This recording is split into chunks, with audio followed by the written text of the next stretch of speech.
Sayın Rektörüm, Sayın Türkiye Katılım Bankaları Birliği Yönetim Kurulu Başkanı, Sayın Bankacılık Düzenleme ve Denetleme Kurumu Başkanı, Sayın Sermaye Piyasası Kurulu Başkanı, saygıdeğer hocalarım ve değerli misafirler. Uluslararası İslam Ekonomisi ve Finansı Kongresi'ne hoş geldiniz.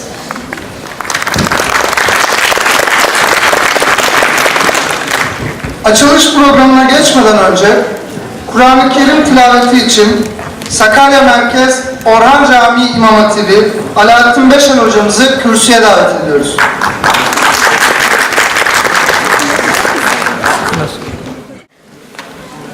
أعوذ بالله من الشيطان الرجيم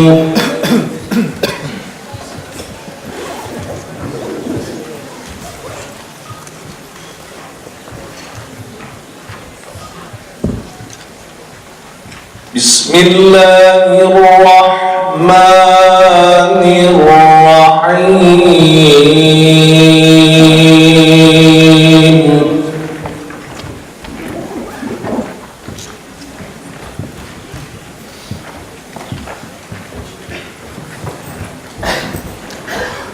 الذين يأكلون الربا لا يقومون إلا كما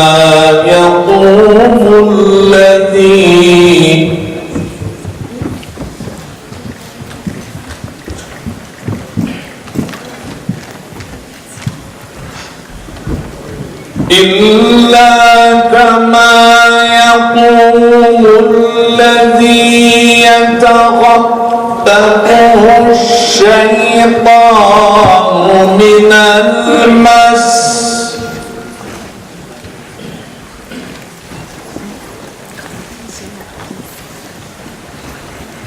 ذلك بأنهم قالوا إنما البيع مثل الربا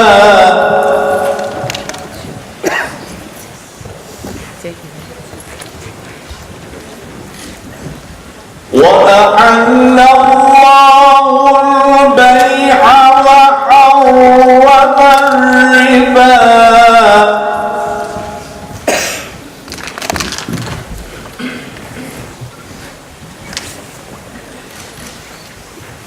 فمن جاءه موعظة من ربه فانتهى فله ما سلف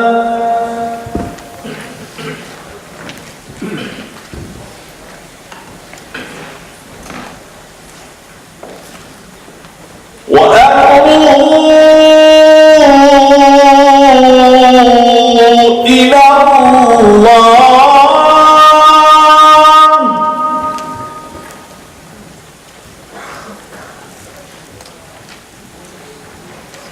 ومن عاد فأولئك أصحاب النار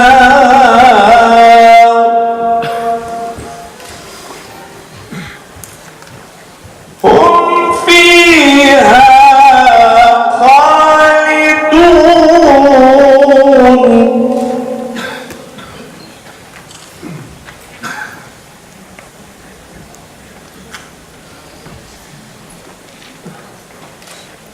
يمحق الله الربا ويربي الصدقات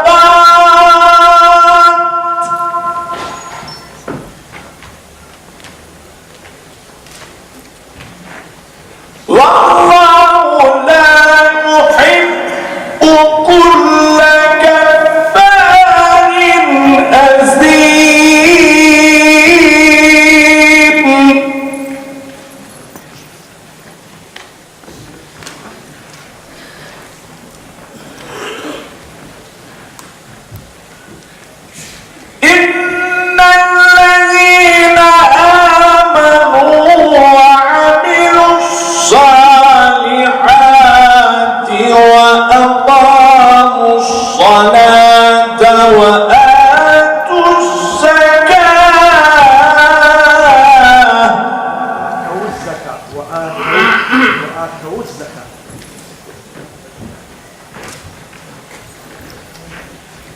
وأقاموا الصلاة وآتوا الزكاة لهم أجرهم عند ربهم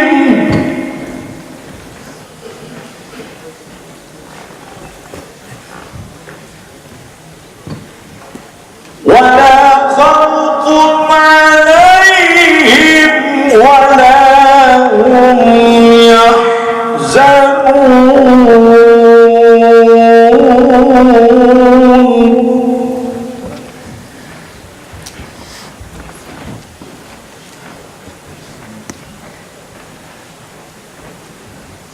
يا أيها الذين آمنوا اتقوا الله وذروا ما بقي من الربا إن كنتم مؤمنين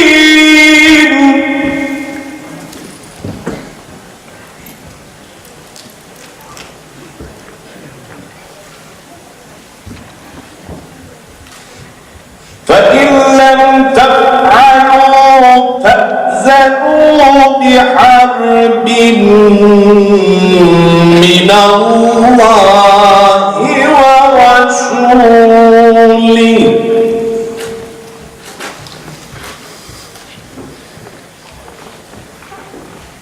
وإن تبتم فلكم رؤوس أموالكم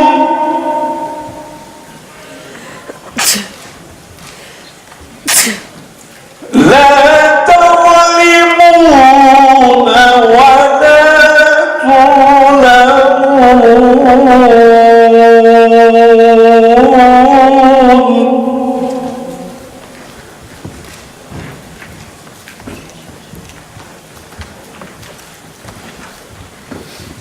وإن كان ذو عسرة فنظرة إلى ميسرة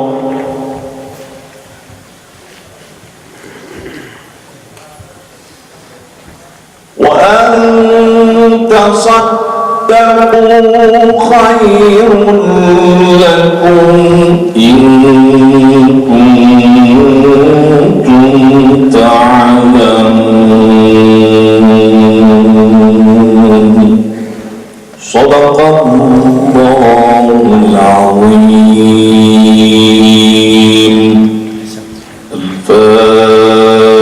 الفاتحة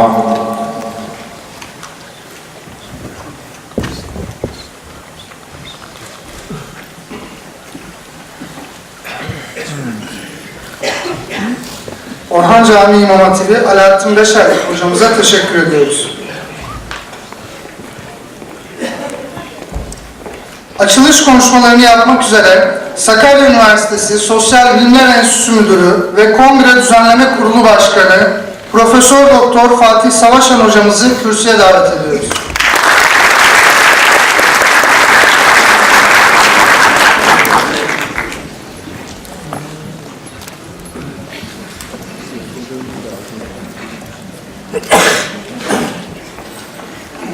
Good morning, everyone.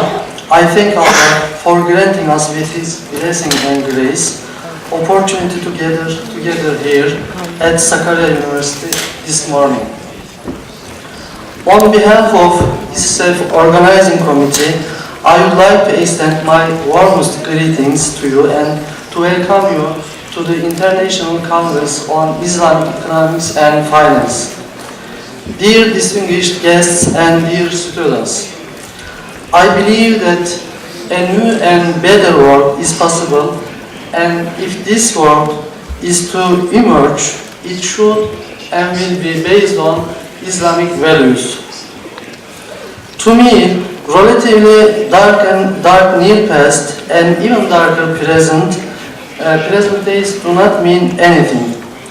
And I believe that We have to trust ourselves and our values and work even harder each day for the seed for a better world to become real. Worldviews, including economic and financial ones, based on Islam, promise humanity a better world, and it is our responsibility to present it. This Congress, with the papers and discussions, will serve to this end and to some extent. Dear guests, in this Congress, more than 100 papers on different topics in the field of Islamic economics and finance will be presented. The opening panel will cover the topic participation banking, current situation and the prospect.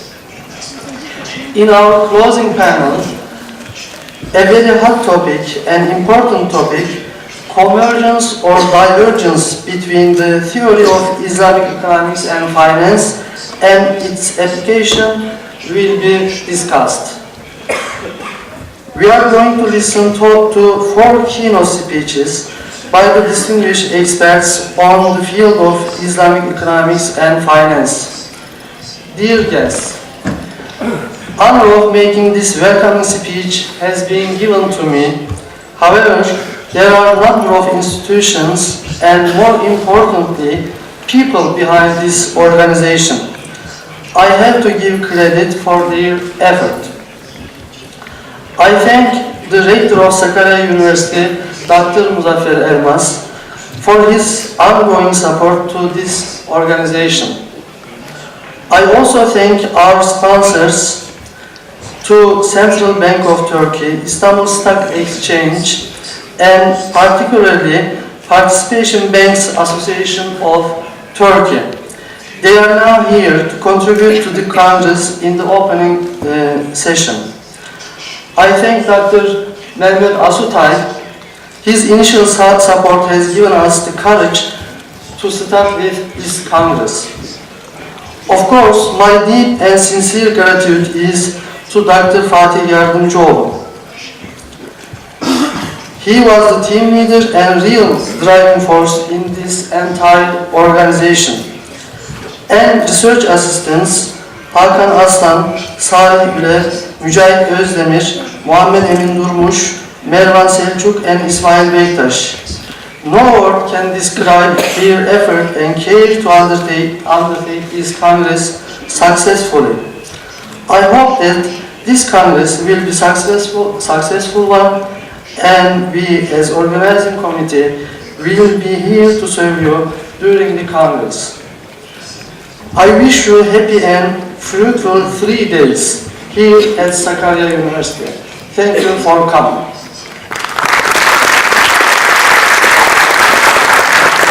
Değerli hocamıza teşekkür ediyoruz. Sakarya Üniversitesi İslam Ekonomisi ve Finansı Uygulama ve Araştırma Merkezi Müdürü Sayın Doçent Doktor Ömer Karaoğlu hocamızı konuşmalarını yapmak üzere kürsüye davet ediyoruz.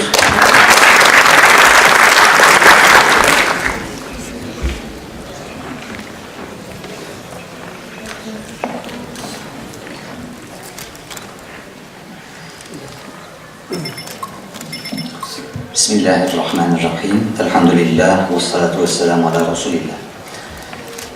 Sayın Rektörüm, değerli kurum temsilcilerimiz, muhterem hocalarımız, kıymetli öğrenciler ve değerli misafirler. İslam Ekonomisi ve Finansı Uygulama ve Araştırma Merkezimiz, üniversitemiz ve düzenleme komitemiz adına hepinize hoş geldiniz diyorum. Malum olduğu üzere İslam ekonomisi çalışmaları bu yüzyılın ortalarından itibaren ivme kazanarak gelişmiş ve nihayet 1970'li yıllardan sonra daha ziyade bilginin İslamileştirilmesi çalışmaları, girişimleri dahilinde iktisat biliminin, ekonomi biliminin de İslamileştirilmesi yönünde bir dizi çabayla, gayretle gelişme kaydetmiştir. Bu süreç sonunda biraz da piyasanın derinleşmesi ve genişlemesinin getirdiği bir sonuçla başlangıçta daha çok nazari, teorik çalışmalarla ve ahlaki ilkeler ve öngörüler, idealler çerçevesinde şekillenmişti İslam iktisadı çalışmaları. Fakat piyasa derinleştikçe ve finansman ihtiyacı, kredi temini özellikle ekonominin bir gereği ve icabı olarak gündeme geldikçe çalışmaların daha ziyade finansallaştığını, bankacılık ve finans sektörü etrafında gelişme kaydettiğini görüyoruz. Bu elbette pratiğin zorlamasıyla, pratiğin gerekleri ve ihtiyaçlarla varılmış bir sonuçtu. Ancak çalışmaların özellikle ilk evresinde İslam dünyasının çok değerli ilim adamları, İslam dünyasında sömürgeleşme sonrası, sömürgeden bağımsızlığa erişme süreçlerinde modernleşmeye, sömürgeciliğe, derinleşen adaletsizliğe ve derinleşen yoksulluk problemlerine Müslümanca bir çözüm üretebilme çabasıyla başlayan ilk teorik çalışmaların yeniden aynı bütünlük çerçevesinde devamını temenni ediyoruz, arzu ediyoruz. Zira aslında meselenin özü Allah Azze ve Celle'nin emir ve yasakları Hz. Peygamber sallallahu aleyhi ve sellemin sünneti doğrultusunda buna uygun bir iktisadi eylemler bütününü, bir düşünme ve yaşama biçimini inşa edebilmek hedefine odaklanmıştır. Yahut odaklanmalıdır. Başlangıçtan bu yana bir kısım çalışmaların neoklasik ve Keynesyen paradigmalar etrafında çözüm aradıklarını ve kalkış zeminini daha çok var olandan, mevcut olandan kaynaklara ve bilgiye doğru yöneldiğini görüyoruz. Oysa ki acizane bizim önerimiz, tavsiyemiz, teklifimiz bizim Kur'an ve sünnet gibi iki önemli esas kaynağımızdan yola çıkarken bu kaynakları yani bilgi kaynağımızı bir nesne gibi algılamamamız gerektiği yönündedir. Bu itibarla yeniden bilgiden ve sahih kaynaklardan var olana, mevcuda yönelerek iman yani inanç, bilgi, ahlak ve eylem bütünlüğü içerisinde İslam iktisadı ve finansı çalışmalarını daha doğru, daha sıhhatli ve kalıcı bir mecraya taşıyabilmektir. İçinden geçtiğimiz küresel sistem pek çok finansal problemle, krizlerle, bir uçuruma dönüşen gelir adaletsizlikleriyle, yoksulluk problemiyle bizi karşı karşıya bırakıyor. Bu itibarla dünyanın bir umudu, bir çözüm potansiyeli taşıyan İslam dininin dünya görüşünü hem teorik hem de pratik çalışmalarla insanlığın umudu ve çözümü haline getirmek hep birlikte bütün dünya insanlığının omzunda bir sorumluluk olarak görünüyor. Bu buluşmanın, bu kongrenin, bu hayırlı amaca, bu bütüne inşallah olumlu katkılar yapabileceğini ümit ediyoruz.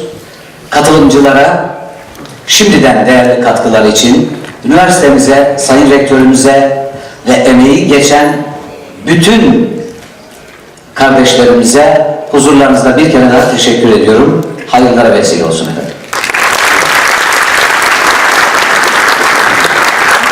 Teşekkür ediyoruz hocam. Darwin Üniversitesi İslam Ekonomisi ve Finansı Merkezi Direktörü Profesör Doktor Mehmet Asutay hocamızı konuşmalarını yapmak üzere kürsüye davet ediyoruz.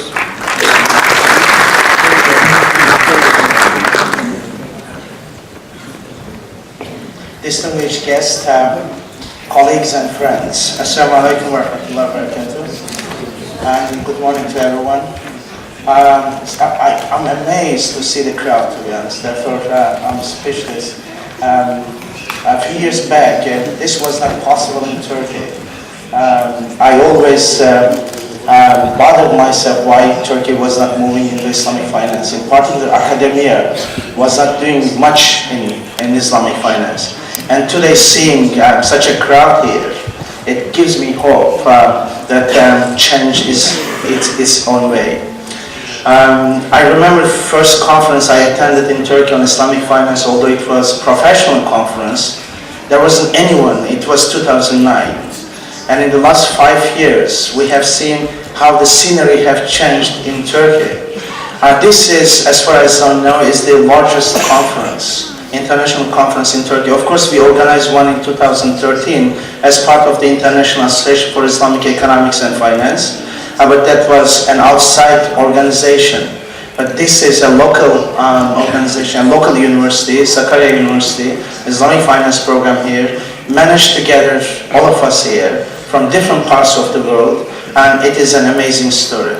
It's a starting of an amazing story.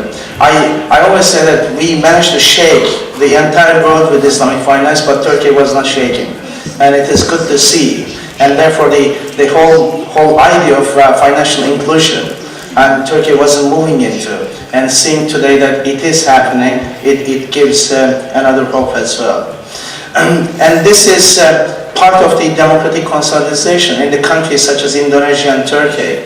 With the expansion of democracy, we have seen how Islamic finance. But also look at the Arab Spring countries. The people in Oman went on the streets, not to regime change, but they wanted to have Islamic finance as part of the democratic change in the country. So Islamic finance has become going beyond being a financial instrument, but contributing to the transformation of societies. And that's the important part of the story. Islamic finance has been a great story. In the last 40 years, from a small village to the financial centers of the world.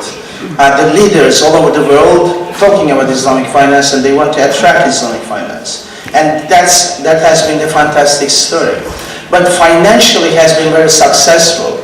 But the issue is within our own imagination, the authenticity that we refer to Islamic ontology, and looking at the realities of the Muslim world requires Islamic finance to go beyond being just a financial instrument, but contribute to the larger transformation of the society, respond to economic development issues. And that is where I see Islamic finance. Rather than having this falsified understanding, Islamic capitalism and Islamic finance, no, the story is much beyond that.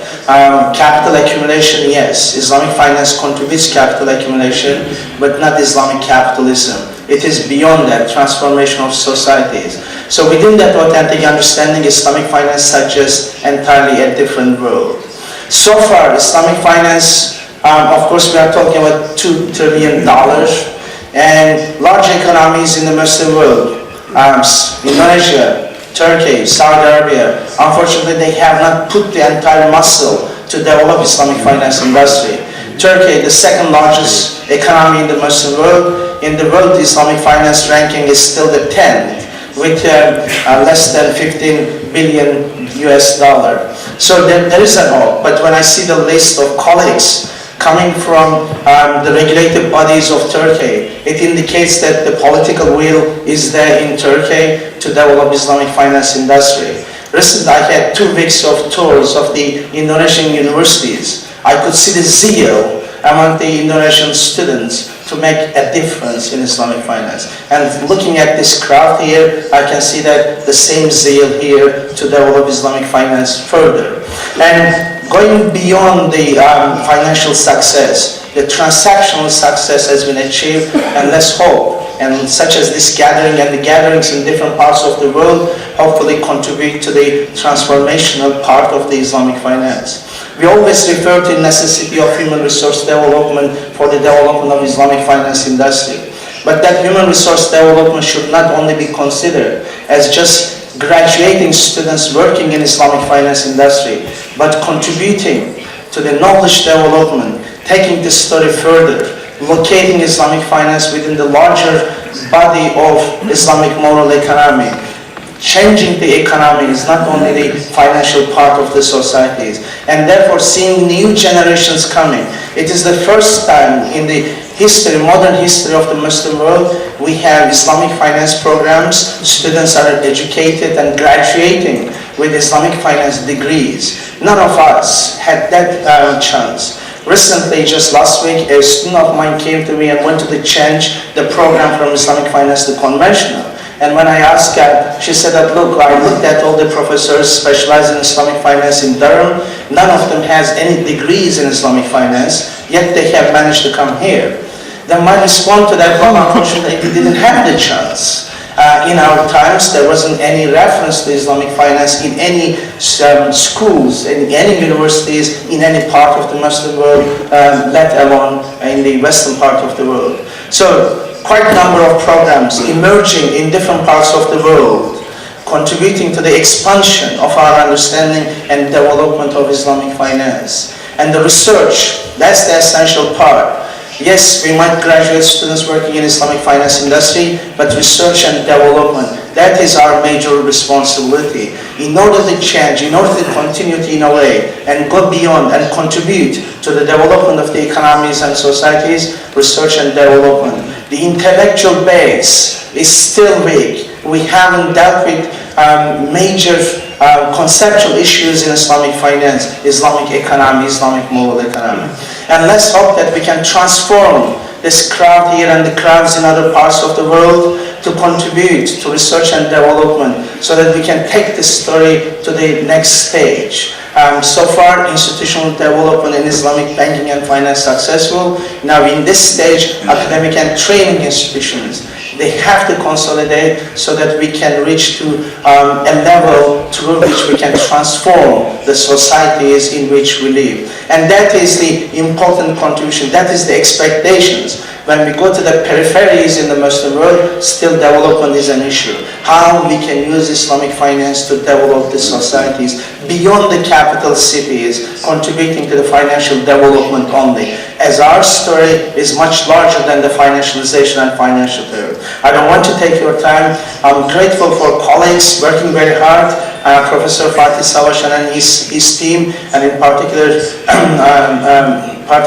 Fatih Yardımcıoğlu and his team has contributed to the success of this program. And thank you to all of you who have traveled from the long distances to make this program a success. I'm sure we all enjoy the coming 3 days here. And with due respect, thank you very much again. And it's good to see all of you here. And hopefully we'll mingle through and chat about Islamic finance. There are plenty of things to discuss. Program is very heavy, and it's good to see you all here. Thank you. Değerli hocamıza teşekkür ediyoruz. Konuşmalarını yapmak üzere Türkiye Katılım Bankaları Birliği Yönetim Kurulu Başkanı Sayın Osman Çelik'i kürsüye davet ediyoruz.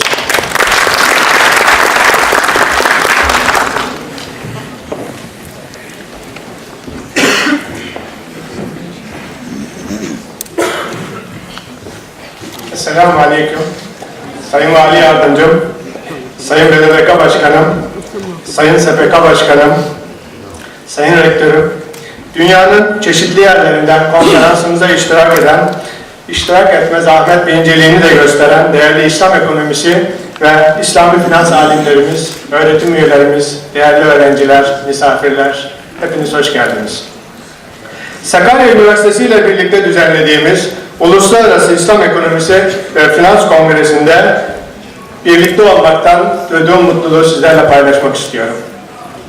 Sağlıklı bir üretim ve adil paylaşım ilkesi üzerine kurulu olan İslam ekonomisi ve bankacılık sistemi son yıllarda büyük bir ivme kazandı. Artık sadece İslam ülkelerinin değil, ABD ve çok sayıda Avrupa ülkelerinin de ilgi odağında olduğunu görüyoruz. Dünya genelinde yaklaşık 50 yıllık bir maziye sahip olan İslami bankacılık sistemi 2000'li yıllarda hem Türkiye'de hem de dünyada büyük bir atılım gösterdi. Özellikle son 30 yılda meydana gelen ekonomik krizlerden faizsiz bankaların hasar almadan çıkmış olması bu sisteme olan ilgi ve güveni gösteriyor. 2008'de meydana gelen küresel finans krizinin ardından peş peşe uluslararası dev bankalar sektörden çekilirken İslami bankaların sağlam bilançolarıyla ayakta kalmaları sistemin yıldızını iyice parlattı. Bugün ise çeşitli coğrafyalarda uygulama alanı bulan İslami finansın hacmi hocamızın da ifade ettiği gibi 2 trilyon dolara ulaşmış durumda. Ancak bu hızlı gelişmeye rağmen İslami finans içerisinde %80'lik bir paya sahip olan faizsiz bankacılığın toplam küresel finans piyasalarındaki payı henüz %1'ler civarında. Bu payın artırılmasında görev büyük ölçüde bizlere ve diğer Müslüman ülkelerin finans alanındaki faaliyet gösteren uzmanlarına, yetkililerine ve bu noktada kamu otoritelerinin desteğine bağlı. İslami bankacılığa son yıllarda ilginin artması nedeniyle Avrupa ülkelerinde, örneğin İngiltere ve Fransa'da üniversitelerin İslami finans kürsüsü kurmaları bizzat devlet tarafından teşvik ediliyor. Artık İslami bankacılık ürünleri dünyanın dev ekonomileri tarafından örnek alınıp uygulanıyor. Hatta Londra'da sukuk ihracının lansmanını bizzat İngiltere Başbakanı yapmıştır. Bu ilgiyi Türkiye Katılım Bankaları Birliği olarak bizler de çok yakından gözlemliyoruz. Dünyanın birçok yerinden gelen bankacılar katılım bankacılığını öğrenmek üzere birliğimizi ziyaret ediyor. Çünkü sağlam ilkelere sahip olan İslami bankacılık, sağlıklı fon toplama ve fon kullandırma özellikleriyle krizlere karşı dayanıklı durabiliyor.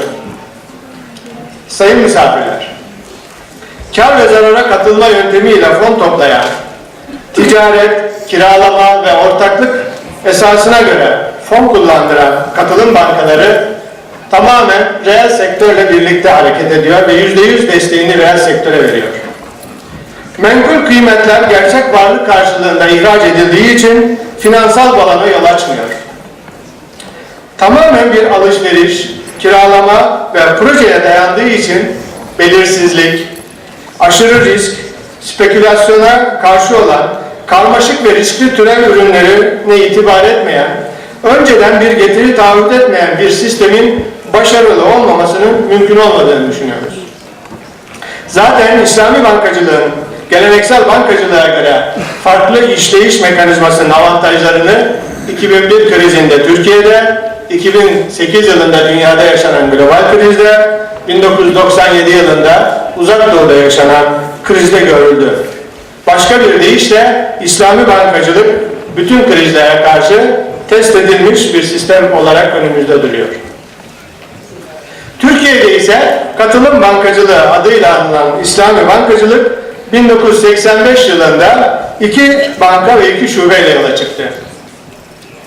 Şu anda Ekim 2005 itibarıyla sektörümüzde 5 banka, 1060 şube ve 16.750 çalışanıyla büyük bir heyecanla ve azimle sektördeki arkadaşlarımız ve sektördeki bankalarımız faaliyetlerini sürdürüyor. Ayrıca önümüzdeki dönemde bir yeni katılım bankası da sisteme dahil olacaktır. Değerli misafirler, Ekim 2015 tarihi itibariyle katılım bankalarımızın aktif toplamı 120 milyar TL'ye, toplanan fonlarımız 77 milyar TL'ye, kullandırılan fonlarımız ise, nakdi kullandırımlarımız ise 80 milyar TL'ye ulaşmıştır. Yine katılım bankalarımızın bu tarih itibariyle sektördeki yerine baktığımızda toplam bankacılık sektörü içerisindeki payımız aktif toplamında %5.2, toplanan fonlarda %5.8, toplam nakdi kullanımlarda ise %5.3'e ulaşmıştır. Ayrıca sermaye piyasasında 3 borsa endeksine ve bir yatırım fonuna sahibiz. Bireysel emeklilik ve tekafül alanına da girmiş bulunuyoruz. 2015 Eylül sonu itibariyle bankalarımız hazine ve özel sektör tarafından ihraç edilen kira sertifikaları, sukuk ihraçları toplamı 33 milyar TL'ye ulaşmıştır. 30 yıllık bir sürede belirli bir başarıyı yakalamış olsak da ülkemizin sahip olduğu potansiyelle karşılaştırdığımızda henüz tatminkar bir düzeyde olduğumuzu söyleyemeyiz. Katılım bankalarının faaliyetlerinin ilk 17 yılı, yani 2003 yılından önceki dönem ekonomik ve siyasi istikrarsızlıklar ile geçmiştir. 2002 yılından sonra ise siyasi ve ekonomik istikrarın sağlanması katılım bankaları için gelişme döneminin başlangıcı olmuştur. Bu istikrar dönemi içerisinde özellikle 2005 yılında 2005 yılı Kasım ayında yürürlüğe giren yeni bankacılık yasasıyla beraber özel finans kurumu olan adımız katılım bankası olarak değişmesi bu gelişimi de hızlandırmıştır. Böylece 2004 yılında yaklaşık %2,5 seviyesinde olan sektördeki payımız bugün itibariyle %5,2'ye ulaşmıştır. Kıymetli misafirler, geçen 30 yılda Türk finans sistemine faizsiz bankacılık ilkelerine uygun birçok finansal ürün ve yöntem kazandırdık. Ve kazandırmaya da devam ediyoruz. Hükümetimizin ve kamu otoritelerimizin de bu gelişmeleri destekliyor olması bizim için çok önemli. Özellikle katılım bankacılığının tabana yayılması amacıyla kamu bankalarının da sektöre katılmasının bu gelişmeye büyük ivme kazandıracağını düşünüyoruz. Yeni girişlerle birlikte sistemin bilinirliğinin, hizmet kalitesinin ve çeşitliliğinin artmasını bekliyoruz. Böylece atıl fonların finansal sistem içerisine girmesi ve sektördeki payımızın da artmasını hedefliyoruz. Türkiye Katılım Bankaları Birliği strateji belgesinde de belirttiğimiz üzere hedefimiz katılım bankalarının halen %5 seviyesinde olan sektördeki payını 2025 yılında %15 seviyelerine yükseltmeyi planlıyoruz. Bunu da güç birliğiyle başarabileceğimize inancımız ve güvencimiz tam. Sözlerime burada son verirken bizlere ilgi ve desteklerini hiçbir zaman esirgemeyen devlet büyüklerimize, denetim otoritemize, değerli müşteri ve meslektaşlarımıza, özellikle kısıtlı zamanını ayırıp uzak yerlerden gelen ve bizleri onurlandıran yabancı misafirlerimize, siz değerli öğrencilerimize ve tüm katılımcılarımıza saygılarımı sunuyorum.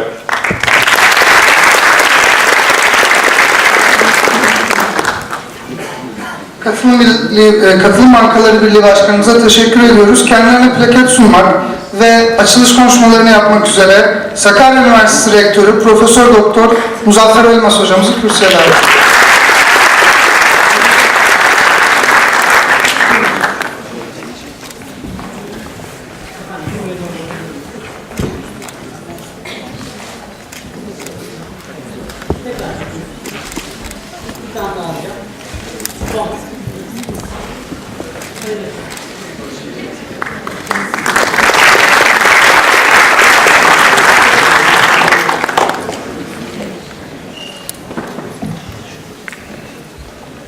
Kongremizi teşrif eden yurt dışından ve yurt içinden çok değerli misafirlerimiz, bilim adamlarımız, bürokratlarımız, değerli öğretim üyelerimiz, çok kıymetli öğrenciler, bu da büyük mutluluk öğrencilerimizin de bu konferansa katılmış olması. Zorla gelmediniz değil mi arkadaşlar? Yok, hepsi gönüllü gelmişler. Ben hepinize hoş geldiniz diyorum. Bu kongrenin üniversitemizde yapılmış olmasından duyduğum mutluluğu belirterek konuşmama başlamak istiyorum. Benden önce konuşan konuşmacılar gerçekten bu kongrenin amacını, gelecek hedeflerini, heyecan verici hedeflerini açıkladılar. İnşallah bu hedeflere ulaşmamızda kısa sürede sonuçlarını da görürüz bunların. Ben de sizlere üniversitemizin, bu kongrenin üniversitemizin genel durumu bakışı içindeki yerinden birkaç cümle söylemek istiyorum. Üniversitemiz öğrenci sayıları 87.000'e ulaştı bugünkü rakamlar. Bunun 3.500'ü yabancı öğrenci ki bu yabancı öğrencilerin %90'ı bizim interlandımızda olan Asya'dan, Balkanlardan, Orta Doğu'dan olan öğrencilerimiz. 3.000'e yakın akademisyeniyle, çalışanıyla büyük bir aileyiz Sakarya Üniversitesi olarak. Bizim iki temel hedefimiz var. Bir tanesi üniversitemizin eğitim, öğretim, araştırmada uluslararası normlara ulaşmış olmasını sağlamak. Bu sağlayan ortamda buna uygun mezunlar yetiştirmek. Bu konudaki sonuçlarımızı son yıllarda almaktayız. İşte eğitim, öğretimde bölümlerimizi bir yıl içinde tamamını akredite etme hedefimiz var. Yarısını tamamladık. Üniversitemizin Avrupa Eğitim Komisyonu tarafından 2 yıl üst üste eğitim ödülü aldı Avrupa'dan. Ayrıca üniversitemiz yönetim alanında Türkiye'deki en büyük kalite ödülünü aldı. İnşallah yarın Brüksel'den de Avrupa kalite ödülünü alacağız. Brüksel'e gidiyoruz ödül almak için. Bu alanda yaptığımız çalışmalar aslında bilimsel alanda yaptığımız çalışmalarda da hem teknokent hem girişimcilik endeksi gibi diğer parametrelerde üniversitemiz hızla yükselmekte. Üniversitemizin ikinci misyonu, bu konuya en önem verdiğimiz konulardan biri, biz aslında bizim değerlerimize, temel değerlerimize bağlı nesil yetiştirmek üniversitemizin önemli bir misyonu. Bu misyonu gerçekleştirirken yaptığımız çalışmalar hem eğitim öğretim içinde yaptığımız çalışmalar var. Bunlarda bu öğrencilerimize bu değerleri katacak dersleri koyuyoruz. Kimisini seçimli koyuyoruz. Öğrenci kulüpleriyle yaptığımız faaliyetler var. Bu konuda bu değerlerimizi destekleyen kulüplerimize özel ilgi gösteriyoruz. Bütün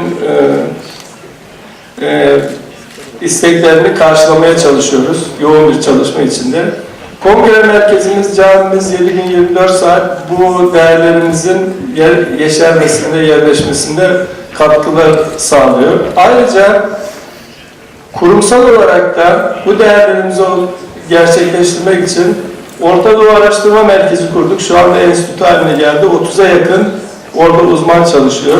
Başarılı çalışmaları var ki bu çalışmalar siyaset, ekonomi, eğitim gibi diğer alanlara da genişlemiş olacak. Geçen hafta burada Uluslararası Osmanlı Kongresi yaptık. Bu da tarih bölümünden ve İlahiyat Fakültesinden arkadaşlarımızın başını çektiği, bu da önemli bir oluşum. Bu da Osmanlı'daki eğitim, tarih ve diğer alanlardaki, iktisat alanındaki, yönetim alanındaki çalışmalarını hızlandıracak. Ayrıca bugün burada kongre yaptığımız İslam'ı finans için kurduğumuz merkezin çalışmalarını da takdirle ve ilgiyle izliyoruz ve destekliyoruz. Bu çalışmaların yanında helal gıda sempozyumumuz var bu sene içinde yapacağımız. Aslında bizim yapmamız gereken üniversite olarak gerek kongre toplantılarda değerlerimize bağlı öğrenci yetiştirme iklimini sürekli destekliyoruz. Desteklemeye çalışıyoruz. Biz şöyle düşünüyoruz, hani buradan mezun olan öğrencilerimiz bu değerlerin bilincinde olarak mezun olsunlar. Üniversitemizin bu misyonunda da sahip olsunlar, gerçekleştirsinler. Bu konuda İslami finans konusunda yüksek lisansımız var. Doktora inşallah açılacak. Biraz o konuda inşallah gayret sarf edeceğiz birlikte. Doktora da açılmış olacak. Biz yurt dışındaki üniversitelerle de bu konuda işbirliği yapıyoruz. Burada Mehmet hocamıza teşekkür ederiz. Bize önemli katkıları oluyor. Hem İngiltere'den hem Malezya'dan hem Orta Doğu'dan hocalarımızın işbirlikleriyle bu süreci. Bu aslında şöyle bir husus. Benim gördüğüm, hani İslami finans konusunda ne kadar çok çalışma yapılırsa, bu çalışmalara ne kadar çok kişi katılırsa bu konudaki havuzlarını dolduracak. Çünkü sadece bu konuyla yetişmiş insanımız aslında yok. Yani kim ilahiyatçı, kimi fıkıh alanında, kimi iktisat alanında, kimi başka alanlar. Ama bu disiplinler arası bir iş. Dolayısıyla birbiriyle ilişkileri arttıkça, bu toplantıları çoğalttıkça, yaptıkça bu iklim daha ileriye gidecektir. Dolayısıyla bunu destekleyen, bu konuda çaba sarf eden programlarda, toplantılarda, konferanslarda, workshoplarda herkese çok çok teşekkür ederim.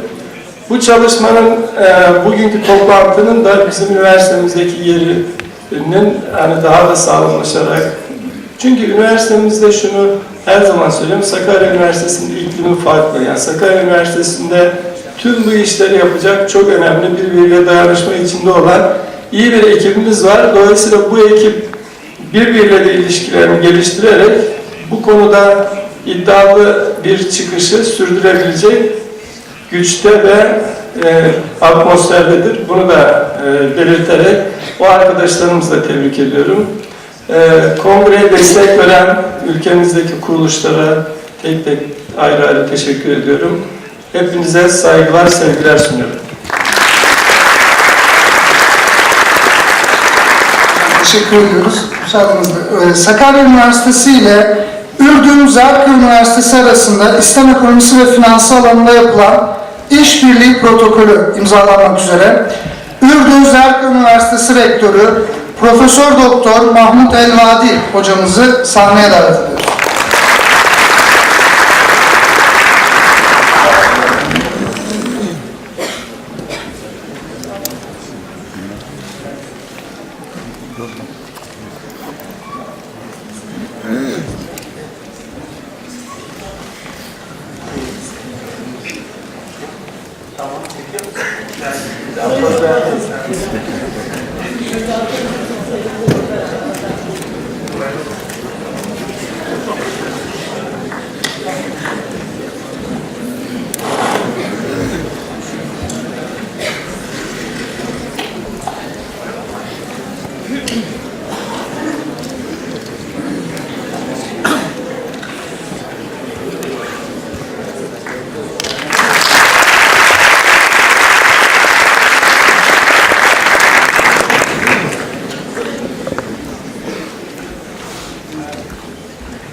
بسم الله الرحمن الرحيم. الحمد لله رب العالمين، والصلاة والسلام على أشرف الخلق وإمام المرسلين سيدنا محمد وعلى آله وأصحابه الطيبين الطاهرين. السادة العلماء الأجلاء المشاركون في المؤتمر، رئيس جامعة صقاريا، أحييكم في هذا اليوم الأغر من أيام هذه الجامعة الواعدة بأعظم تحية عرفتها البشرية. السلام عليكم ورحمة الله وبركاته. وبعد، فإنه من دواعي غبطي وسروري أن أشارك في هذا المؤتمر الدولي المهم بدعوة كريمة من جامعة صقاريا، ومما يزيدني غبطة وسرورا أن يكون لي شرف مخاطبتكم بهذه الكلمة من على هذا المنبر المشهود في الجلسة الافتتاحية للمؤتمر الذي يشارك فيه نخبة مختارة من العلماء الأفاضل وأساتذة الجامعات الأكارم والمختصين الحاذقين من أنحاء العالم. فأجد نفسي محاطا بهذه الهالة العلمية العظيمة، وأحمل على صدري شارات العز والفخار وأوسمة التقدير والاعتبار من أناس نبلاء ديدنهم الوفاء وخلقهم الصفاء والنقاء. فلكم مني جميعا أسماء الشكر والتوقير وأجمل عبارات الاحترام والتقدير. اسمحوا لي أن أتوجه بخالص الشكر والعرفان لجامعة صقاريا ممثلة برئيسها ومعاونيه من أكاديميين وإداريين وفنيين على تفكيرهم بموضوع المؤتمر ودعوتهم إيانا للمشاركة وتنظيمهم الرائع واستعدادهم المتقن واستقبالهم الحميم وتعاونهم الكريم. ولا بد من التنويه هنا إلى العلاقة الخصوصية بيننا في جامعة الزرقاء الأردن وبين جامعة صقاريا في تركيا، والمتمثلة في الاتفاقيات الثقافية والعلمية الرصينة التي تربط بين الجامعتين منذ سنتين، والتي انبثق عنها تبادل علمي على مستوى الطلبة والأساتذة، وأن يكون في بداياتهم نطمح إلى مزيد من التنمية والتطوير في هذا المجال. كما انبثق عنها إنشاء برامج علمية مشتركة بين الجامعتين على مستوى البكالوريوس والماجستير، خاصة في الاقتصاد والمصارف الإسلامية. العلماء الأجلاء الحضور الكريم، ما كان هذه العلاقة الطيبة بين جامعتي الزرقاء في الأردن وجامعة صقاريا في تركيا أن تكون لولا العلاقة المميزة التي تربط البلدين الصديقين الأردن وتركيا منذ فترة طويلة برعاية كريمة من جلالة الملك عبد الله الثاني الحسين حفظه الله ورعاه، وفخامة رئيس الجمهورية التركية طيب رجب أردوغان وفقهم الله جميعا لكل خير. ولا بد من إشارة سريعة لأهمية هذا المؤتمر العديد وأهمية انعقاده في هذه الجامعة الراسخة في هذا البلد المتطور فالاقتصاد هو عصب حياة للأفراد والهيئات والمجتمعات والدول، فكان لابد أن يبنى على أسس سليمة نظيفة، وقد تكفل الإسلام بذلك سواء على مستوى الكسب أو الإنفاق أو الادخار. وقد أثبتت التجارب تميز الفكر الاقتصادي الإسلامي وسلامته وصلاحيته للحياة البشرية كافة، لا في الدول الإسلامية فقط، بخلاف الأنظمة الأخرى التي شهدت انهيارات وانتكاسات أدت إلى خلل اجتماعي وأمني وسياسي. ولعل مؤتمركم هذا يأتي لتجلية بعض الحقائق التي يجب أن نحرص عليها ونوظفها في حياتنا لمصلحة أجيالنا وبلداننا، ولتشهد الإنسانية أمنا بعد خوف واستقرارا بعد اضطراب، فليعبدوا رب هذا البيت الذي أطعمهم من جوع وآمنهم من خوف. لا أريد أن أستبق الأحداث أيها العلماء الأجلاء، ولكني على ثقة ويقين تامين أن بحوثكم ومناقشتكم وملاحظاتكم تسفر عن خير كثير لصالح البشرية. حياكم الله وبارك في جهودكم، ووفقنا وإياكم لخدمة البلاد والعباد ولإحقاق الحق واتباعه. والحكمة ضالة المؤمن أن وجدها التقطها، وأنتم الحكماء إن شاء الله، وأنتم الأمناء على مستقبل بلادكم وأجيالكم، وإن الله يحب إذا عمل أحدكم عملا أن يتقنه. والسلام عليكم ورحمة الله وبركاته.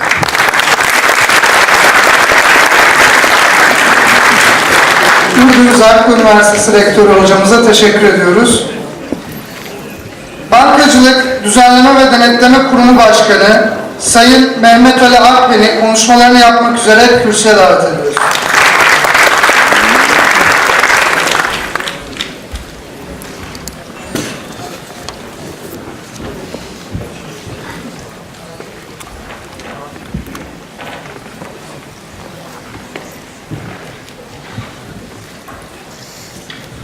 Bismillahirrahmanirrahim. Sayın Vali Yardımcım, Sayın Sermaye Piyasası Kurulu Başkanım, Sayın Rektörüm, Sayın Türkiye Katılım Bankaları Birliği Başkanım, Sayın misafirler, Sayın hocalarım, sevgili öğrenciler, hanımlar, beyler, hepiniz hoş geldiniz. Şimdi benden önceki konuşmacılar İslam ekonomisi, İslam finansı üzerinde tabii ki bir takım bilgiler verdiler. Teknik olarak da bundan sonraki çalışmada kapsamlı bir çalışma yapılacaktır ve inşallah buradan da hayırlı bir neticeler çıkacaktır diye umuyoruz. Bu hafta içerisinde Konya'da da geçen hafta bir benzer bir toplantı düzenlenmişti. Yine hafta sonu da G20 zirvesi çerçevesinde yine bir toplantı tertip ediliyor. Maşallah toplantıların bereketi, toplantıların üniversitelerimiz tarafından da desteklenmesi inşallah önümüzdeki yıllar için hepimiz açısından, İslam ekonomisi açısından, ülkemiz açısından ve dünyamız açısından da önemli bir ışık tutuyor diyebiliriz. Türkiye'de bu alanda en önemli kurumlar olarak kurulan katılım bankacılığı, Sayın Başkan'ın da söylediği gibi tabii ki 30 yılı aşkın bir süredir ülkemizde faaliyetlerine başladı. Fakat baktığımız, gördüğümüz kadarıyla %5,5-6 civarlarındaki olan bir bankacılıktan aldıkları pay bizler için, ülkemiz için tabii ki yeterli değil. Sanıyorum bunun hepimiz de farkındayız. Devlet olarak bunun desteklenmesi gereği yönünde biz BDDK ve devletimiz üzerine düşen sorumluluğu yerine getiriyor ve kamu katılım bankaları alanında da Ziraat Katılım Bankası, arkasından Vakıf Katılım Bankası ve Halk Katılım Bankası olmak üzere de bu sistemin desteklenmesi yönünde önemli çalışmalarımız sürmektedir. Tabii geldiğimiz noktayı da küçümsemeden ileriye daha umutla, daha güvenle bakmamızı sağlayacak gelişmeler yaşıyoruz. Biraz önce başkanımızın belirttiği gibi iki şubeyle 1985'lerde faaliyetlerine başlayan önceki adı özel finans kurumları, bugünkü adı katılım bankacılığı bankaları bugün 1060 şubeye ulaşmış durumda. 16.500'den fazla çalışana ulaşmış durumda. Buna hamd ediyoruz. Hakikaten bunu küçümsemememiz gerekiyor. Fakat bu sayılar itibariyle de baktığımızda, genel sektör içerisine baktığımızda payımızın bu sayılar etrafında ortalamaya endeksle düşündüğümüzde %8'ler civarında olması gerekiyor aslında. Bizim beklentimiz tabii ki bu %30'lar, %20'ler, 30'lar mertebesinde olması yönünde. Ve bizim 2023 hedefinde düşündüğümüz, daha önce de strateji planı diye açıkladığımız planda bunun %20'ler, 25'ler civarında gerçekleşmesi ama bu %20'ler, 25'ler şu anda dünyadaki benzer bizimle aynı ölçeklerdeki ülkelerdeki payı ifade ediyor. Biz bundan işte bir 10 sene, 8-10 sene sonra daha yeni o paya ulaşacağımızı hedefliyoruz. Ve bunu doğrusunu isterseniz ben daha önce de bu sektörde çalışmış biri olarak bunun daha da ileri bir aşamaya götürülmesi gerektiğine inanıyorum. Burada demin konuşmacılarımız da söyledi. Bunun bir şekliyle hem devletimiz tarafından destekleniyor olması, bankacılık alanındaki çalışan arkadaşlarımız tarafından desteklenmesi ve bunun yanında en önemlisi de üniversitelerimiz tarafından bunun desteklenmesi gereğine inanıyoruz. Hakikaten baktığımızda katılım bankacılığıyla alakalı daha bir üniversitelerde bir kürsümüz, bir bölümümüz dahi yok. Bunun olması gerektiğine inanıyoruz. Biz her şeyden önce İslam ülkesiyiz.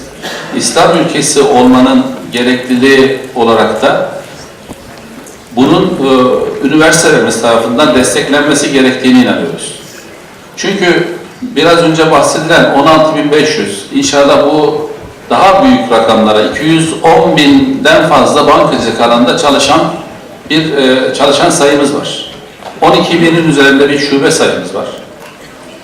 Bunların içerisinde bankacılık alanı bizim ekonomimizin gayri safi milli hasıla içerisindeki önemli bir paya sahip. Bunun tabii ki bilimsel olarak da desteklenmesi bizim için çok önem arz ediyor. Burada açılış konuşmalarında tabii çok kapsamlı, çok detaylı konuşarak sizlerle çok canını sıkmak istemem. Fakat önemine binaen değinmek istediğim birkaç husus var.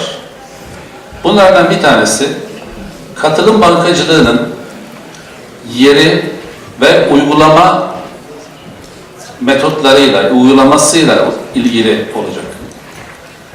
Geçen Konya'daki konferansta da Sayın Hayrettin Karaman hocamın da belirttiği gibi katılım bankacılığının konvansiyonel bankaların bir taklitçisi olmaması gerektiğini düşünüyorum. Bunların kendi kuralları içerisinde kendi varlıklarını sürdürmeleri gerektiğine inanıyorum.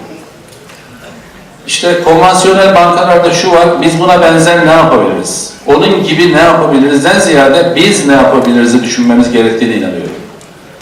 Bu kurumları, bu sistemi kendi kuralları, kendi sistemi içerisinde, kendi ruhuna, kendi çalışma prensiplerine aykırı düşmeden, bu kuralları zedelemeden, bu kuralların gerektirdiği şekilde arkadaşlarımızın davranması gerektiğine inanıyoruz. Bu sistemin korunması gerektiğine inanıyoruz ve bu sistemin dünya ölçeğinde de, Türkiye ölçeğinde de alternatif bir sistem olduğunu, alternatif bir yapı kurularak sürdürülmesi gerektiğine inanıyoruz. Maalesef son zamanlarda bazı uygulamalarla bu sistemin ruhuna, çalışma prensiplerine zarar verecek bir takım uygulamaların yapılmak istendiğini veya benzetilerek yapıldığını görüyoruz. Ve sizlerden, hocalarımızdan, üniversitelerimizden ve bu konuda danışma kurulunda çalışan hocalarımızdan beklentimiz bu sistemin zarar görmeden devam etmesini, bu sistemin kendi kuralları çerçevesinde, kendi sistemi çerçevesinde devam etmesi gerektiğine inanıyoruz.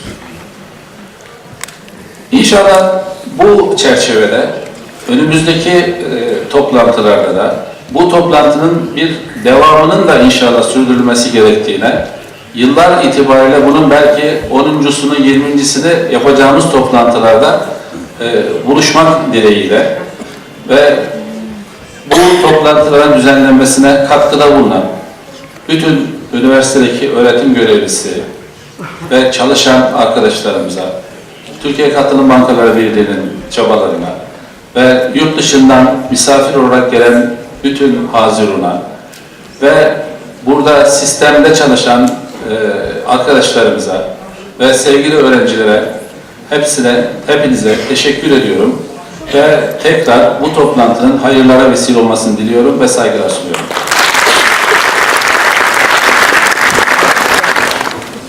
Sayın BDDK Başkanımıza teşekkür ediyoruz. Konuşmalarını yapmak üzere Sermaye Piyasası Kurulu Başkanı Sayın Doktor Vahdettin Ertaş'ı kürsüye davet ediyoruz.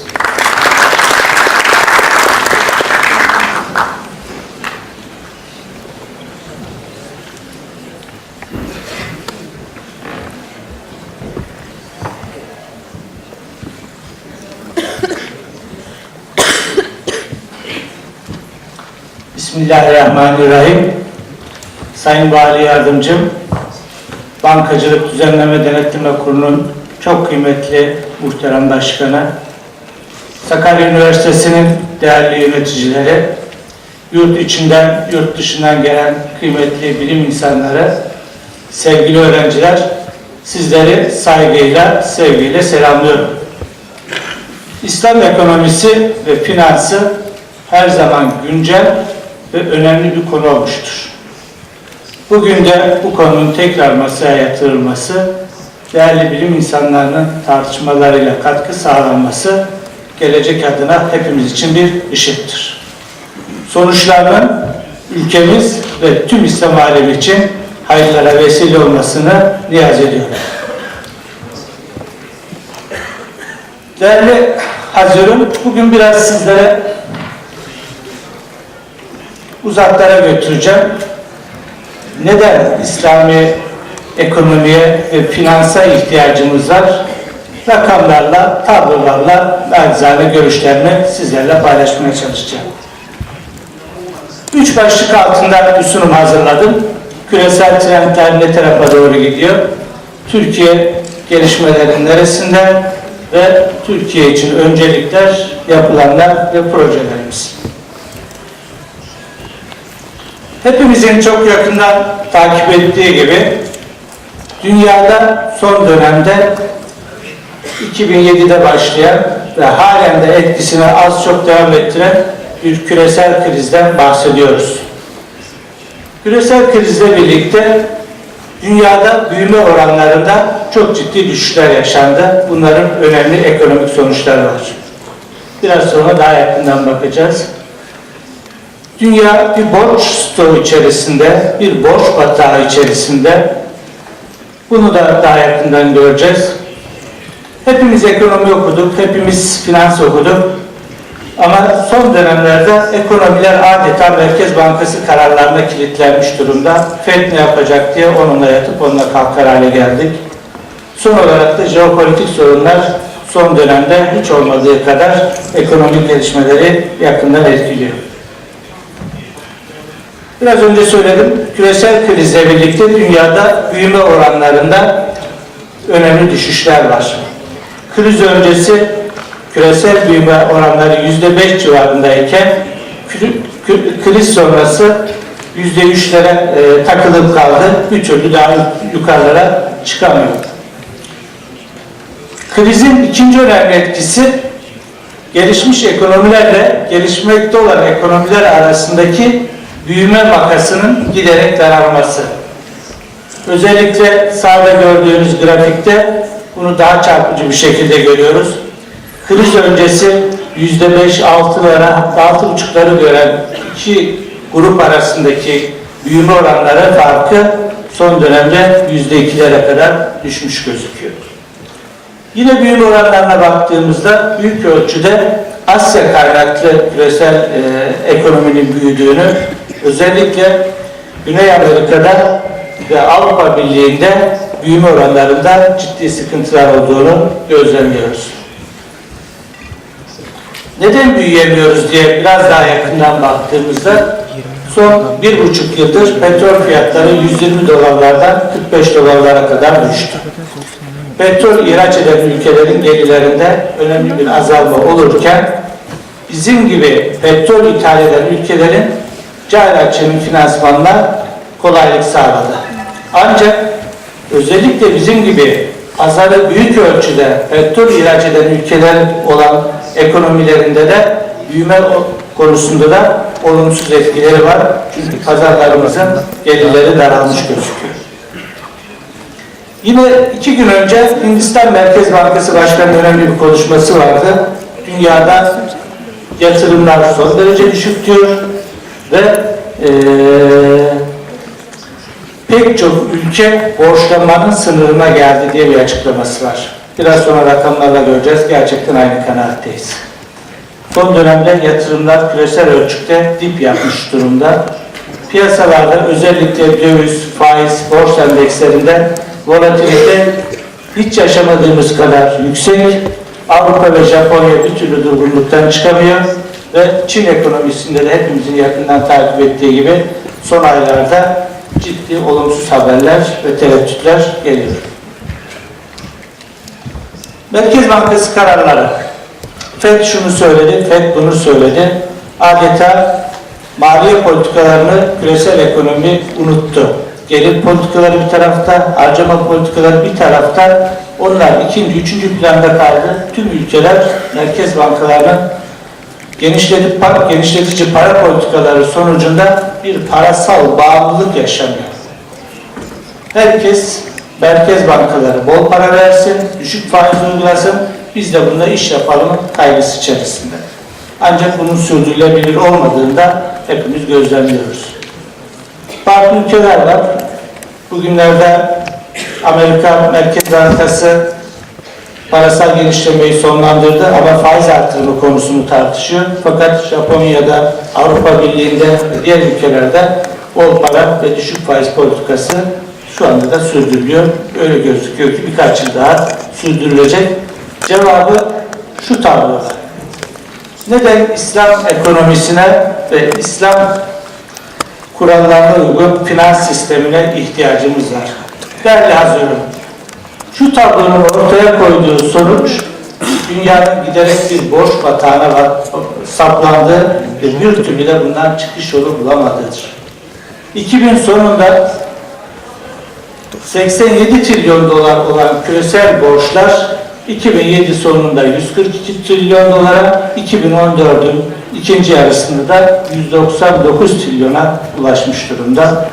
Sağ tarafta da kimlerin yıllık ne kadar borçlandığını görüyoruz. En fazla kamu borçlanıyor, şirketler borçlanıyor, hane halkı borçlanıyor, borçlanıyor.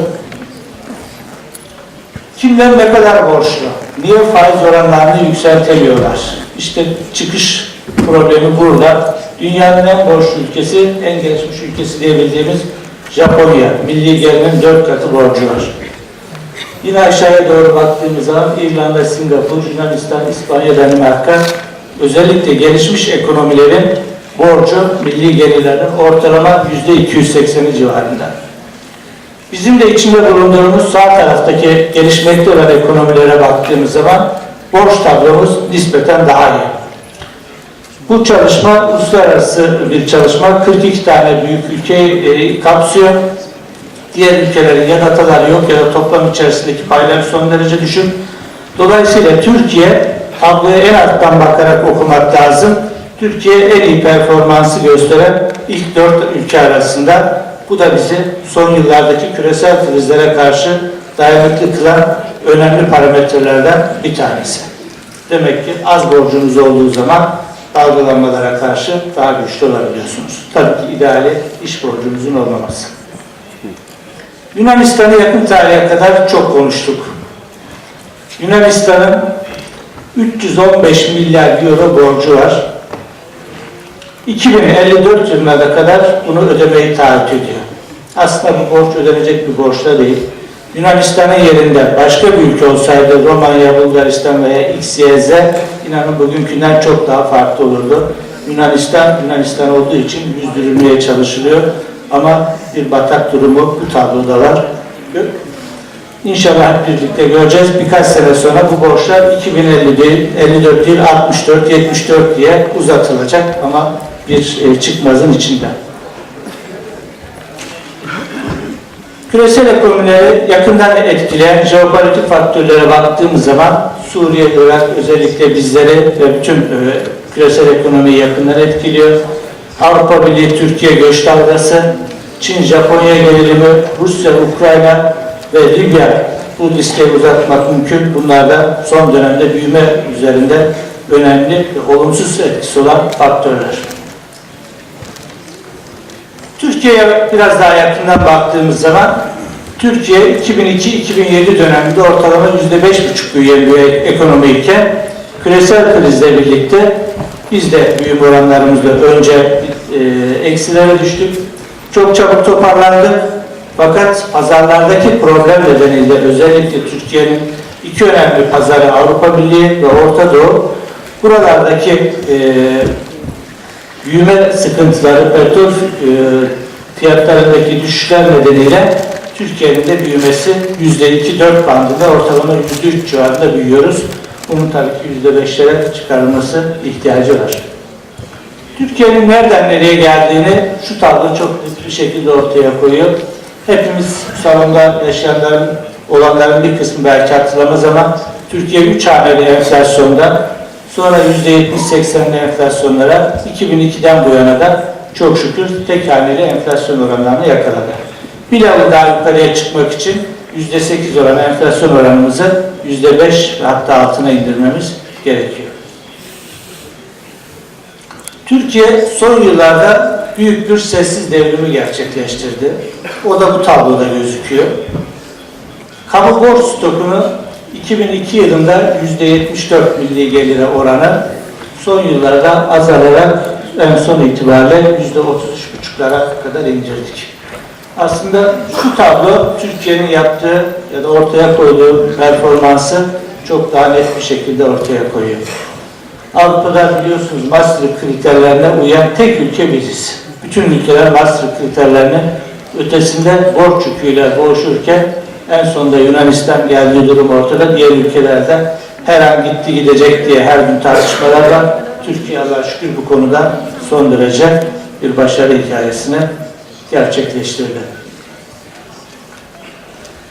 Borç durumunu incelerken borç demek, faiz demek, maliyet demek, çarkların dönmemesi demek. Şirketlerimiz de giderek borçlandıklarını görüyoruz biz. Hem ISO 500 hem ikinci 500 şirketlerinde Türkiye genç bir ülke, tüketim ihtiyacı olan ve yatırım ihtiyacı yüksek olan bir ülke, şirketlerimiz giderek daha fazla borçlanıyorlar. Bireylere baktığımız zaman orada da bir borç, bütün ülkelerde hane halkı borçlarının giderek arttığını görüyoruz.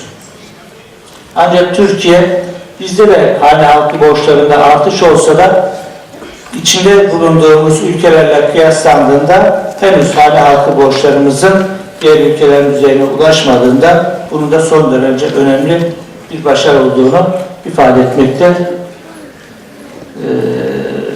etmek gerekiyor. Evet, ya borç kullanacaksınız veya tasarruf edeceksiniz. Türkiye son yıllarda tasarruf oranından %13'lere kadar geri çekti. Ancak bu tabloda da görüldüğü gibi kırmızı çizgi bizim. Ya tüketmeyeceksiniz ya da tüketiyorsanız önce biriktirip sonra tüketmeniz gerekiyor. Bunu yapmadığınız takdirde ülke cari açık problemiyle karşı karşıya kalıyor. Son yıllarda düşen tasarruf oranımızı artırmaya yönelik olarak hükümetimiz tarafından önemli programlar açıklandı. Bunlardan bir tanesi bireysel emeklilik sistemi, vatandaşlarımızı tasarruf etmeye yönelik, gelecekteki refahlarını artırmaya yönelik. Yine çok yakında inşallah hayata geçirmesini ümit ettiğimiz, çalışma hayatına başlayan herkesin ikinci emeklilik sistemine dahil olması, otoemeklilik dediğimiz, bu da Türkiye'nin geleceği için son derece önemli bir proje. Halk arzları, halk açılmaları teşvik etmeye yönelik vergi düzenlemeleri yapıldı. Yastık altı tasarrufu var Türkiye'nin altın ve dövizde. Bunun mali sisteme girmesi gerekiyor. Finansal eğitim, küresel krizlerin ortaya çıkması ve bulaşıcı etkisinin ortaya çıkması bakımından da finansal eğitim ülkeler açısından son derece önemli. Yine çeyiz yardımı ve konut edindirme yardımı gibi hükümetimizin açıkladığı programlar var. Biraz daha yakından bakalım. Bireysel emeklilik sistemi, tasarruf sistemini artırmaya yönelik önemli bir sistem. 100 lira siz her ay yatırıyorsunuz. Özellikle gençlere söylüyorum. İnşallah yarın iş hayatına atılacaksınız. Çalışmaya başladığınız gün bireysel emeklilik sistemine dahil olun. 100 lira siz tasarruf edin. 25 lirada devlet sizin adınıza hesabınıza para yatırıyor. İstediğiniz zaman sistemden çıkarsınız. 56 yaşına da emekli olma hakkınız var. Türkiye 2013'te bu konuda radikal bir reform yaptı ve her yıl 1 milyon kişi bu sisteme katılıyor. Şu anda 5,6 milyon vatandaşımız bu sisteme katıldı. Dolayısıyla önümüzdeki dönemde emeklilerimizin refahında da önemli artış olacak bu gelişmeler sonucunda. Finansal eğitim, finansal çeşitliliğin artırılması G20'nin de gündeminde olan bir konu. Çünkü hem küresel krizlerin ortaya çıkmasına yol açıyor hem de krizleri yaygınlaştırıyor. Türkiye'de bu konuda bir Başbakanlık genelgesiyle bir ulusal eylem planı hazırladı. Gerek BDDK, gerek SPK, gerekse diğer kurumlarımız olarak önemli çalışmalarımız var. Borç yerine artık öz kaynağa geçmemiz gerekiyor. Biraz önce de gösterdiğim rakamlarla gerçekten gerek şirketler, gerek hane halkı, gerekse devletler artık bu borç yükünden ne yapıp kurtulmamız gerekiyor. Türkiye bu konuda dünyaya bir ilk oldu, bir örnek oldu.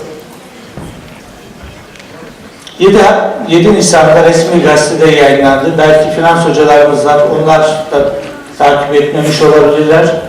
Artık faizlerin dünyadaki küresel sistemde şöyle bir problem var bugüne kadar. Borç kullanıyorsunuz, faiz kredi olabilir, tahvil olabilir, bon olabilir. Ödediğiniz faizin bir kısmını, ödediğiniz faizi masraf gider olarak yazıyorsunuz ve devlete ödeyeceğiniz vergiden bunu da indiriyorsunuz. Yani dünya borç kullanımını teşvik eden bir sisteme yönelmişti. İş adamları da hepimizden daha akıllı, bunu gayet iyi kullandılar. Ancak biz dedik ki bakın dünya bir borç batağında, bu böyle devam etmez. Bunun yerine borcun teşvik edilmesi yerine öz kaynağın finanse edilmesi. Şirket patronları şirkete borç değil kendi kaynaklarını bulmalı veya yeni ortaklar bulmalı. Ve 30 Haziran'da Bakanlar Kurulu kararı çıktı. 1 Temmuz'dan itibaren Türkiye'de yürürlüğe girdi bu düzenleme. Şu anda bütün dünya bu konuyla ilgili, herkes bu konuyla ilgili çalışıyor, inanıyor ve iddia ediyoruz ki 5 yıl içerisinde bütün ülkeler bu sisteme geçecek.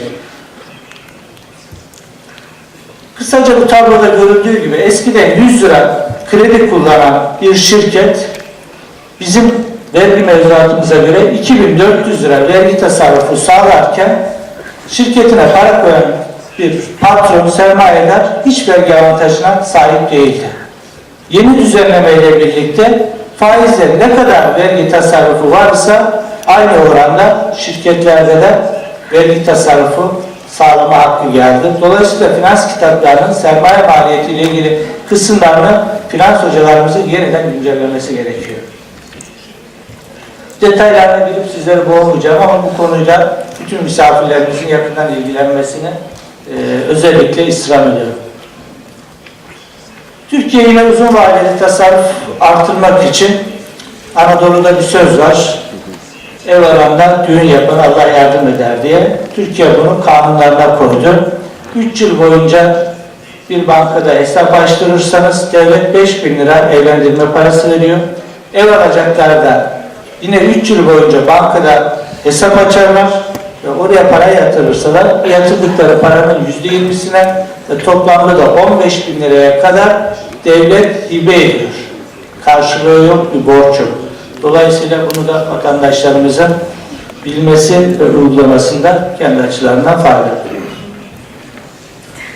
Önümüzdeki dönemde özel sektör şirketleri Avrupa'da bir negatif faiz var. Negatif faiz dediğimiz 1000 lira parasını Merkez Bankaya yatırıyor, yıl sonunda 990 lira almaya razı. Neden? Merkez bankaları paraları çok bollaştırdı. Şirketlere artık bankalar kredi vermiyorlar çünkü verecek şirketlerin teminatı yok. Herkes limitlerini kullanmış durumda. Bankalar da diyorlar ki artık şirketlere verip geri dönmeme riskini almak yerine Merkez Bankası'na paramı park edeyim. Dilediğim zaman o parayı kullanayım. Karlı yatırım fırsatında bulursam gider Merkez Bankası'na 24 saat paramı kullanırım diyor. Dolayısıyla önümüzdeki dönemde banka kredilerinde bir azalış, borçlanma senetlerinde bir teminat olmadığı için artış bekliyoruz. Öz kaynaklı finansman biraz önce bahsettim, artık borçla sürdürülebilir bir yapı yok. Bunun yerine şirketler ya yeni ortak alacaklar veya patronlar arsasını, arazisini, atılı nakdi olmayan varlıklarını sermaye dönüştürecekler. Üçüncü gelişim faizsiz finansman araçları. Ben İslami finansı çok hoşlanmıyorum nedense. Faizsiz finans terminolojisi bana daha kulağıma hoş geliyor. Faizsiz finansman araçlarında büyük bir büyüme potansiyeli var. Biraz önce de sayın konuşmacılar ifade etti. Henüz %1-2'ler civarındayız. Ama son dönemde yaşanan küresel krizler şunu ortaya koydu ki krizlere karşı faizsiz finansal kurumlar çok daha dirençli. Win to win. Kazanıyorsan kazandırıyorsun, kaybediyorsan beraber kazandırıyorsun. Dolayısıyla önümüzdeki dönemde gelişme potansiyeli son derece yüksek. Bunu geliştirmek için tabi bu tabloda son yıllardaki rakamlar var. Yeterli değil. %15 civarında yıllık ortalama büyüme ama bununla konvansiyonel sistemi rakip olmamız doğru değil. Biraz daha bu konuda hem akademisyenlere hem regülatörlere hem de iş adamlarına, bankacılara önemli görevler düşüyor. Tabii bu konuda en önemli şey biraz önce Sayın Başkanım da BDDK Başkanımızın da ifade ettiği gibi biz konvansiyonel sisteme ne var aynısını yapalım istemiyoruz. Bu içimizin rahat olması için bize emredildiği şekliyle finansal ihtiyaçlarımızı karşılayacak bir araç, ürün çeşitliliğini yaparak sistemin gelişme potansiyelinin bir hayli yüksek olduğunu biliyoruz.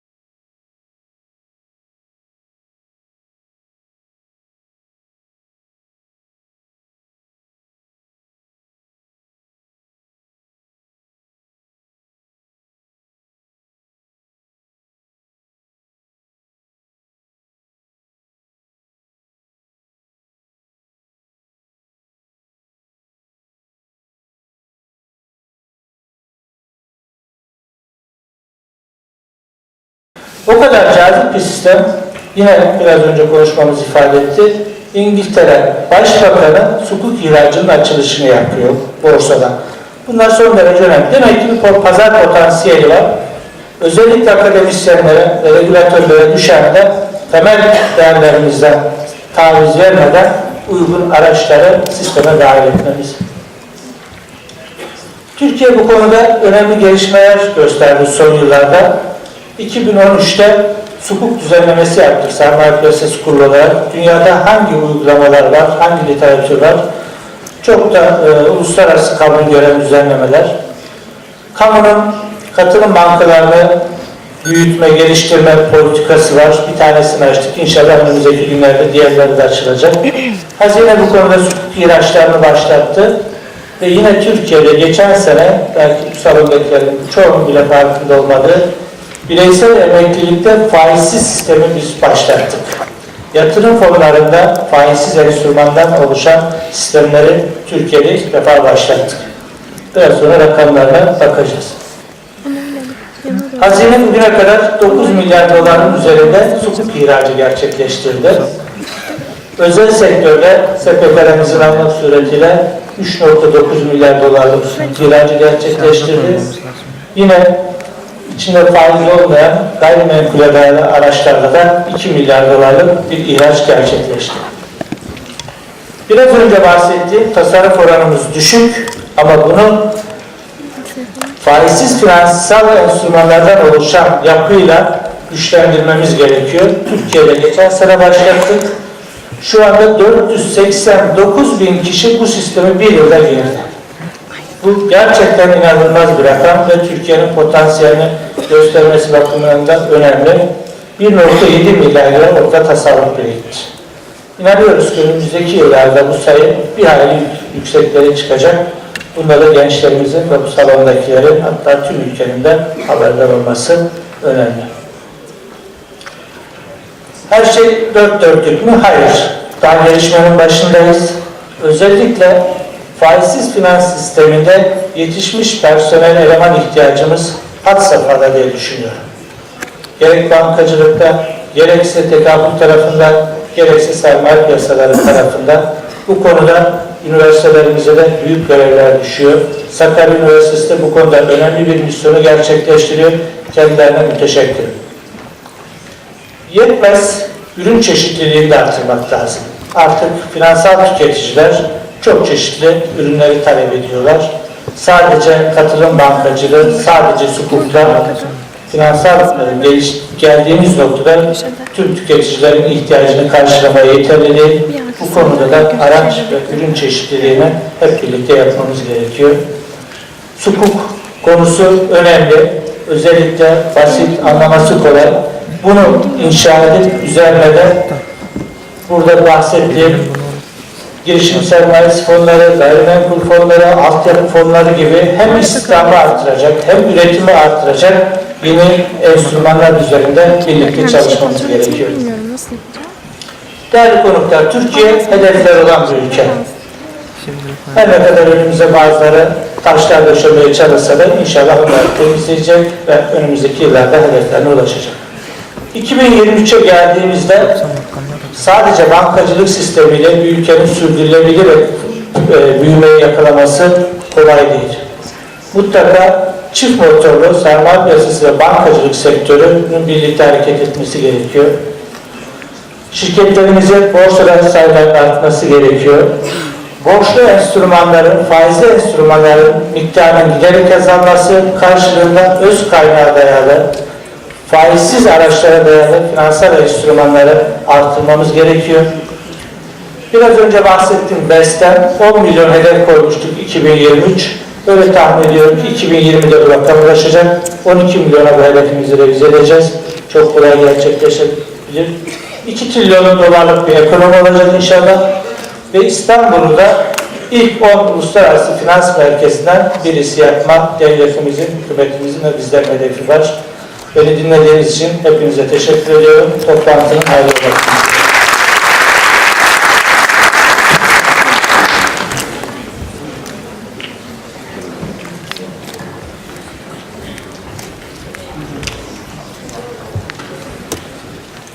SPK Başkanımıza teşekkür ediyoruz.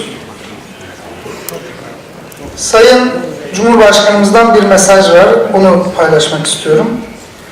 Uluslararası İslam Ekonomisi ve Finansı Kongresi'ne davetiniz için teşekkür ediyorum.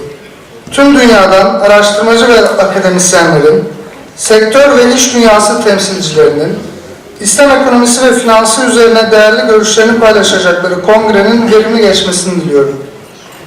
Sektör ile akademi dünyası arasındaki bağı güçlendirmeyi amaçlayan kongre, İslam ekonomisi ve finansı alanındaki gelişmelerin ele alınacağı, katılım bankacılığı alanındaki yeniliklerin değerlendirileceği, geleceğe ışık tutacak bir platform olacaktır. Uluslararası İslam Ekonomisi ve Finansı Kongresi'nin düzenlenmesinde emeği geçenleri tebrik ediyor, Tüm katılımcıları en kalbi duygularımla selamlıyorum. Cumhurbaşkanı, Türkiye Cumhuriyeti Cumhurbaşkanı Recep Tayyip Erdoğan.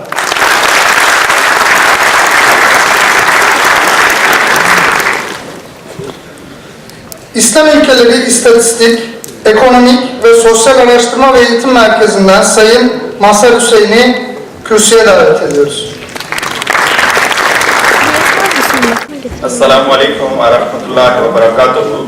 It's a great pleasure for me to address this August gathering and distinguished audience. At the outset, I would like to express my deep thanks and gratitude to the management of Sakarya University for organizing this important conference and for their generous and warm hospitality.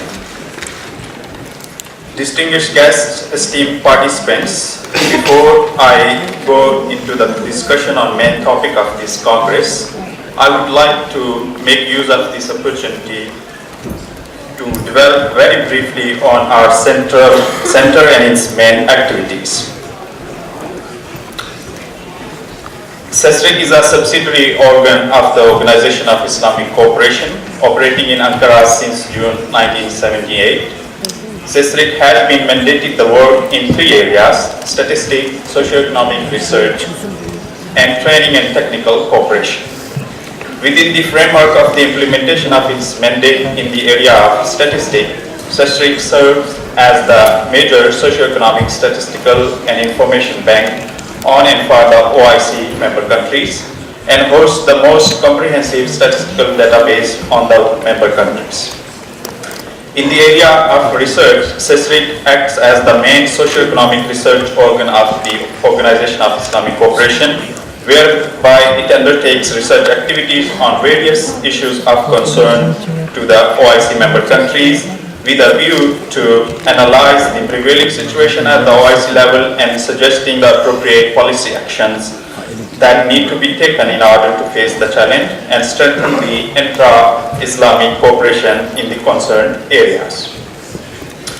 In the area of training and technical cooperation, SESRIC initiates and implements capacity building programs on many important subjects and areas of immediate interest to the OIC member countries and assume the role of the focal point for the technical cooperation activities and projects between the OIC system and the relevant international and regional organization. In doing so, the center facilitates exchange of knowledge, experience, and best practices among the OIC member countries with a view to contributing to the South-South cooperation initiative within the OIC community through transferring knowledge and know-how from one member country to another. In addition to these activities, SESRIC has been preparing and publishing periodicals and other publications in its areas of mandate for the benefit of the member countries. Two flagship periodicals of SESRIC are Journal of Economic Cooperation and Development and Review of Economic Cooperation and Development. All of our activities and publications are available online. You can visit our website www.sesric.org. Distinguished guests, esteemed participants, on the topic of this Congress, I would like to share the following. As we all know, the latest global economic and financial crisis has brought to the forefront wide-ranging issues concerning the stability and soundness of the global financial system.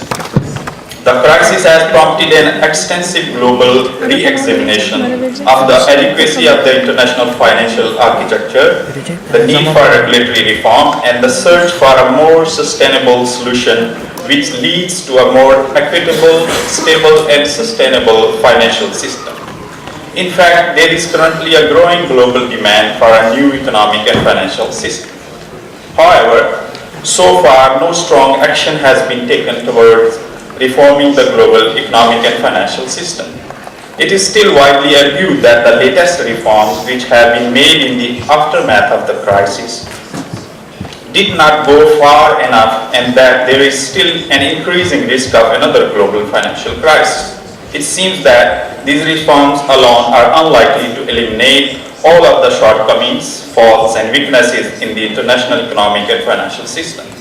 A situation which intensifies the debate on the origin of the crisis and re-emphasizes the need for more changes and reforms in the international financial architecture. Leaving the system as is will no doubt lead to repetition of the crisis in the future, and it seems that we would be talking more about sustainable crisis instead of sustainable development. Ladies and gentlemen, as you may recall, during the early phase of the crisis, there was almost international consensus on the need to work out measures for restructuring the international financial architecture.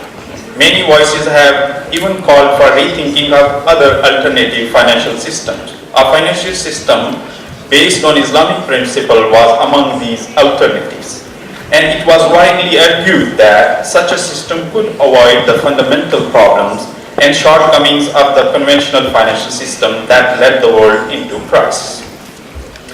Distinguished guests, esteemed participants, in fact, despite its relatively long history, the only manifestation of Islamic economics since its emergence as an alternative to mainstream neoclassical economic theory was the development of the Islamic banking and finance industry.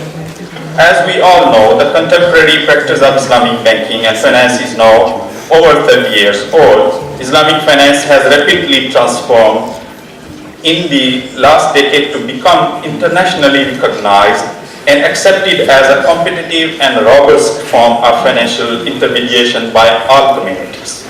The global Islamic finance industry continues to experience double-digit growth, with global Islamic banking assets in commercial banks are estimated about $2 trillion. However, the expansion of Islamic finance industry through serve different and wide-ranging global communities and its integration into the global financial system are still to be tested by the risks and developments in the international financial system. The Islamic financial service industry is also entering into a fundamentally different environment that will be significantly influenced by the recent international regulatory reforms that is being undertaken in the post-crisis era. In order to enhance its capacity to address the increased risk and vulnerability in the newly evolving international financial environment, Islamic financial service industry should continue thriving to achieve higher levels of growth and greater integration into the international financial system with new and diversified financial products. On the other hand, in practice, there are still serious concerns on the conversion of Islamic financial system into the conventional one. In this regard, serious efforts should be made to ensure the realization of the institutional and policy aspiration of the original Islamic economic thinking. In particular, to ensure that the basic fundamentals of Islamic economics and finance for the process of mobilization and allocation of funds to generate productive real economic activity based on the profit-loss sharing principle. Distinguished guests, esteemed participants, I would like to make use of this opportunity to mention that we at CESRIC have recently given a special attention to the issue of Islamic economics and finance. We put this issue at a high place at our agenda. In this context, I am pleased to inform your August meeting that under the auspices of His Excellency Abdullah Gül, ex-President of the Republic of Turkey, our center has organized the International Forum on Financial System, which was held in Istanbul in September 2013, under the theme Sustainable Finance for Sustainable Development. The forum brought together well-renowned intellectuals, including eminent economists, statesmen, and policymakers, heads of international organizations, as well as industry practitioners to explore the potential avenues for building a more just, inclusive, and stable financial system for generations to come. Prior to the International Forum on Financial System, our center has also organized and hosted the 9th International Conference on Islamic Economics and Finance in the same venue in Istanbul. We have jointly organized this conference with the Islamic Research and Training Institute of the Islamic Development Bank. Qatar Faculty of Islamic Studies of Qatar Foundation's Hamad bin Khalifa University, and the International Association for Islamic Economics. The series of these conferences, the first of which started in 1976, is among the most prestigious academic events in the Islamic economics and finance discipline. It has made a significant contribution to conceptualization of the theory and practice of contemporary Islamic economics and finance through research and intellectual dialogues. Furthermore, CISRIC has recently conducted and published a joint research project with the International Islamic University of Malaysia on integration of Waqf and Islamic microfinance for poverty reduction, a case studies for Malaysia, Indonesia, and Bangladesh. Distinguished guests, esteemed participants, there is no doubt that Islamic finance bases that are readily accessible, consistent, and comparable across countries are needed to support improved policy assessment and design and promote quality research in the field of Islamic finance. Currently available databases are constrained by limited coverage, consistency, and gaps in time series. In addition, there are no statistics available as part of standardized international database such as International Financial Statistics maintained by the IMF, International Monetary Fund. To address this issue, CISRIC, in collaboration with the World Bank Global Islamic Finance Center and other partners, has developed a project on OIC, Islamic Financial Industry Database. The project is expected to identify the issues, develop standardized methodology, including the templates for data collection and collaboration, and collaborate with domestic and international stakeholders to collect, compile, perform quality assurance, and publish the data. Distinguished guests, esteemed participants, in addition to the statistical and research activities on various various Islamic finance-related issues, CISRIC has also given a special importance to training and capacity building and education in Islamic economics and finance. Under the umbrella of its vocational education and training program for OIC member countries, Islamic economics and finance is an important constituent of its capacity building programs for the center banks. Under this capacity building program, CISRIC has organized several training courses covering a wide range of topics like risk management in Islamic financial instruments in Tajikistan, and Islamic microfinance in Somalia, and Islamic financial instruments in Turkey. The center organized the second International Islamic Economics and Finance Summer School in September 2015, recently in Istanbul, in collaboration with Istanbul Sabahattin Zaim University, International Research and Study Center for Islamic Economics and Finance. The main purpose of the summer school was to give fundamental knowledge about Islamic economics and finance, encourage academic studies in the field, and provide an opportunity for the specialists in the field to cooperate in and promote Islamic finance. Ladies and gentlemen, as is clear in the program of the Congress, several academic papers are going to be presented and discussed during these 3 days. Extensive deliberations and discussions will be conducted on various important issues related to the theme of the Congress. I would like to congratulate all the authors of the papers that have been accepted to be presented at the Congress, particularly the young researchers who are still in their postgraduate programs.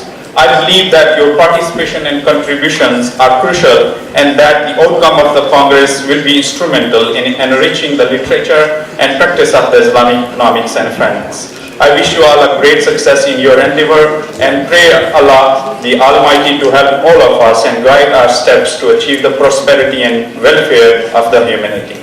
Wassalamu alaikum wa rahmatullahi wa barakatuh.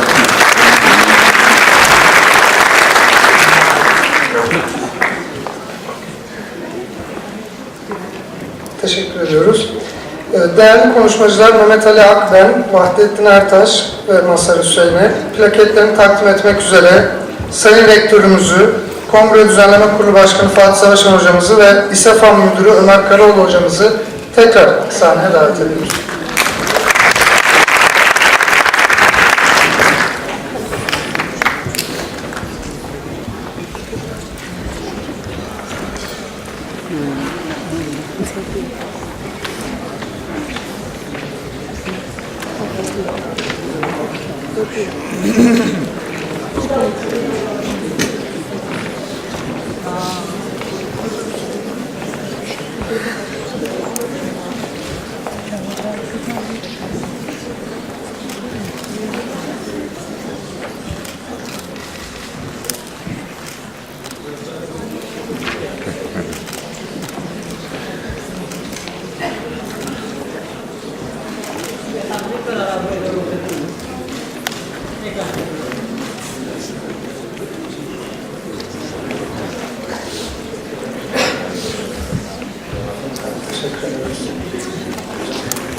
Değerli misafirler, programımız 15 dakikalık aranın ardından davetli konuşmacıların sunumlarıyla devam edecektir. Buyurun.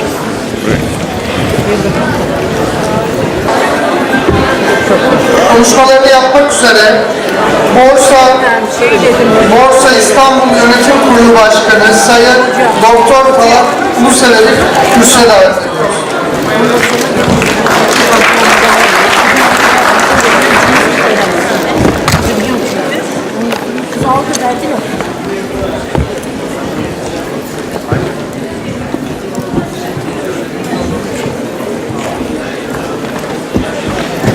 Kıymetli misafirler, değerli hanımefendiler, beyefendiler, normalde benim konuşmam ilk session'da olacaktı ama maalesef trafiğe yakalandık.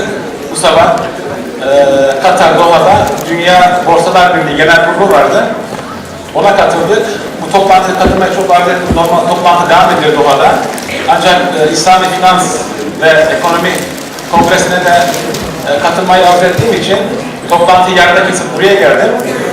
Maalesef kavuşamadık. İnşallah bu session'da sizlerle birlikte olacağız. Sakarya Üniversitesi'nin öncülük ettiği Uluslararası İslam Ekonomisi ve Finans Kongresi'nde sizlerle birlikte olmaktan büyük mutluluk duyduğumu ifade etmek istiyor. Hepinizi saygıyla selamlıyorum.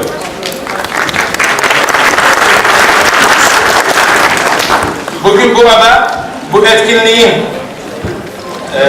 gerçekleşmesine yaptıkları katkılardan dolayı emeği geçen tüm program ortaklarına ve organizasyonda emeği geçen tüm ilgili kişilere şükranlarımı arz etmek istiyorum.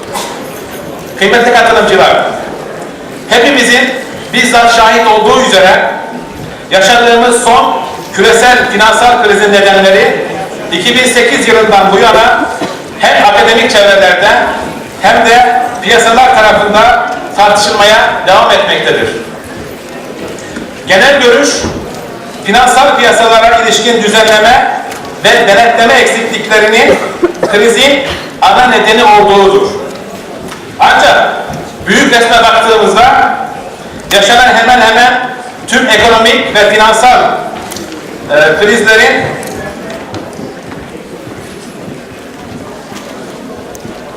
temel nedeninin yüksek boyutlardaki borçlanma ve kaldıraca dayalı ürünler ile bağlantılı olduğunu rahatlıkla görebiliriz.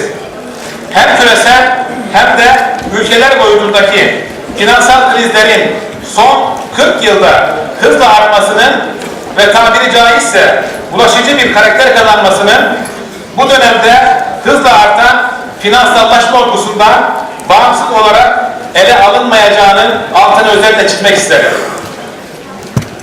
Kaldıraçlı ürünler ile birlikte yüksek borçlanmaya dayalı bir finansal sistemin ürettiği bu krizin ardından konjonktürel çözümlere ve politikalara odaklanılması, krizin üzerinde 7 yıla yakın bir süre geçmiş olmasına rağmen dünya ekonomisinin halen toparlanamamasına neden olmuştur.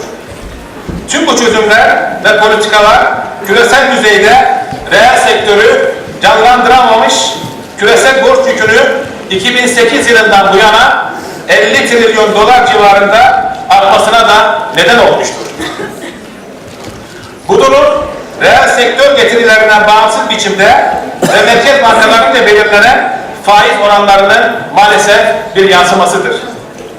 İçinde yaşadığımız ve sermayenin marjinal verimliliğinden tamamen kopmuş bu ekonomik ortamda hem yatırımlar tasarruflar olumsuz ölçüde etkilenmiş ve küresel düzeyde bir tasarruf, yatırım dengesizliği ortaya çıkmıştır. Tam da bu noktada reel ekonomi ile daha kuvvetli bağlara sahip olan bir finansal sisteme duyulan ihtiyaca vurgu yapmak isterim. Önümüzdeki süreçte reel ekonomideki aracılık faaliyetlerinde daha fazla rol üstlenen ve aynı zamanda topluma fayda sağlayıcı ve değer yaratıcı bir finansal sisteme ihtiyaç duyulacaktır.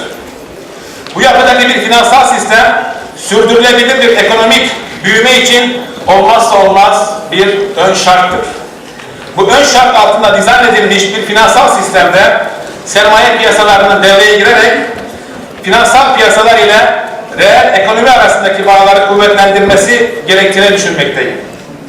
Kıymetli katılımcılar, mevcut durumda dünyadaki İslami finansal varlıkların yaklaşık %80'ını bankacılık oluştururken, bankacılık içerisinde de risk paylaşımına dayalı olmayan enstrümanların oranının da %90 civarında olduğunu hepimiz biliyoruz.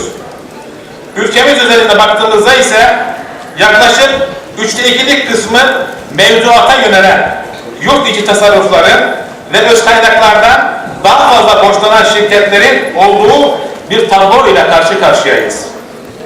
Bankacılık esaslı ve borçlanmaya dayalı bir yapı yerine daha güçlü bir ekonomik büyüme için sermaye piyasaları öncülüğünde risk paylaşımına dayalı ürünlerin daha fazla yer aldığı yeni bir sisteme, oluşuma, hikayeye ihtiyacımız vardır. Daha güçlü bir ekonomik büyüme için sermaye piyasalarının neden önemli olduğunu vurgulamak adına siz kıymetli katılımcılara OECD'nin ses getiren güncel bir çalışmasından bahsetmek istiyorum.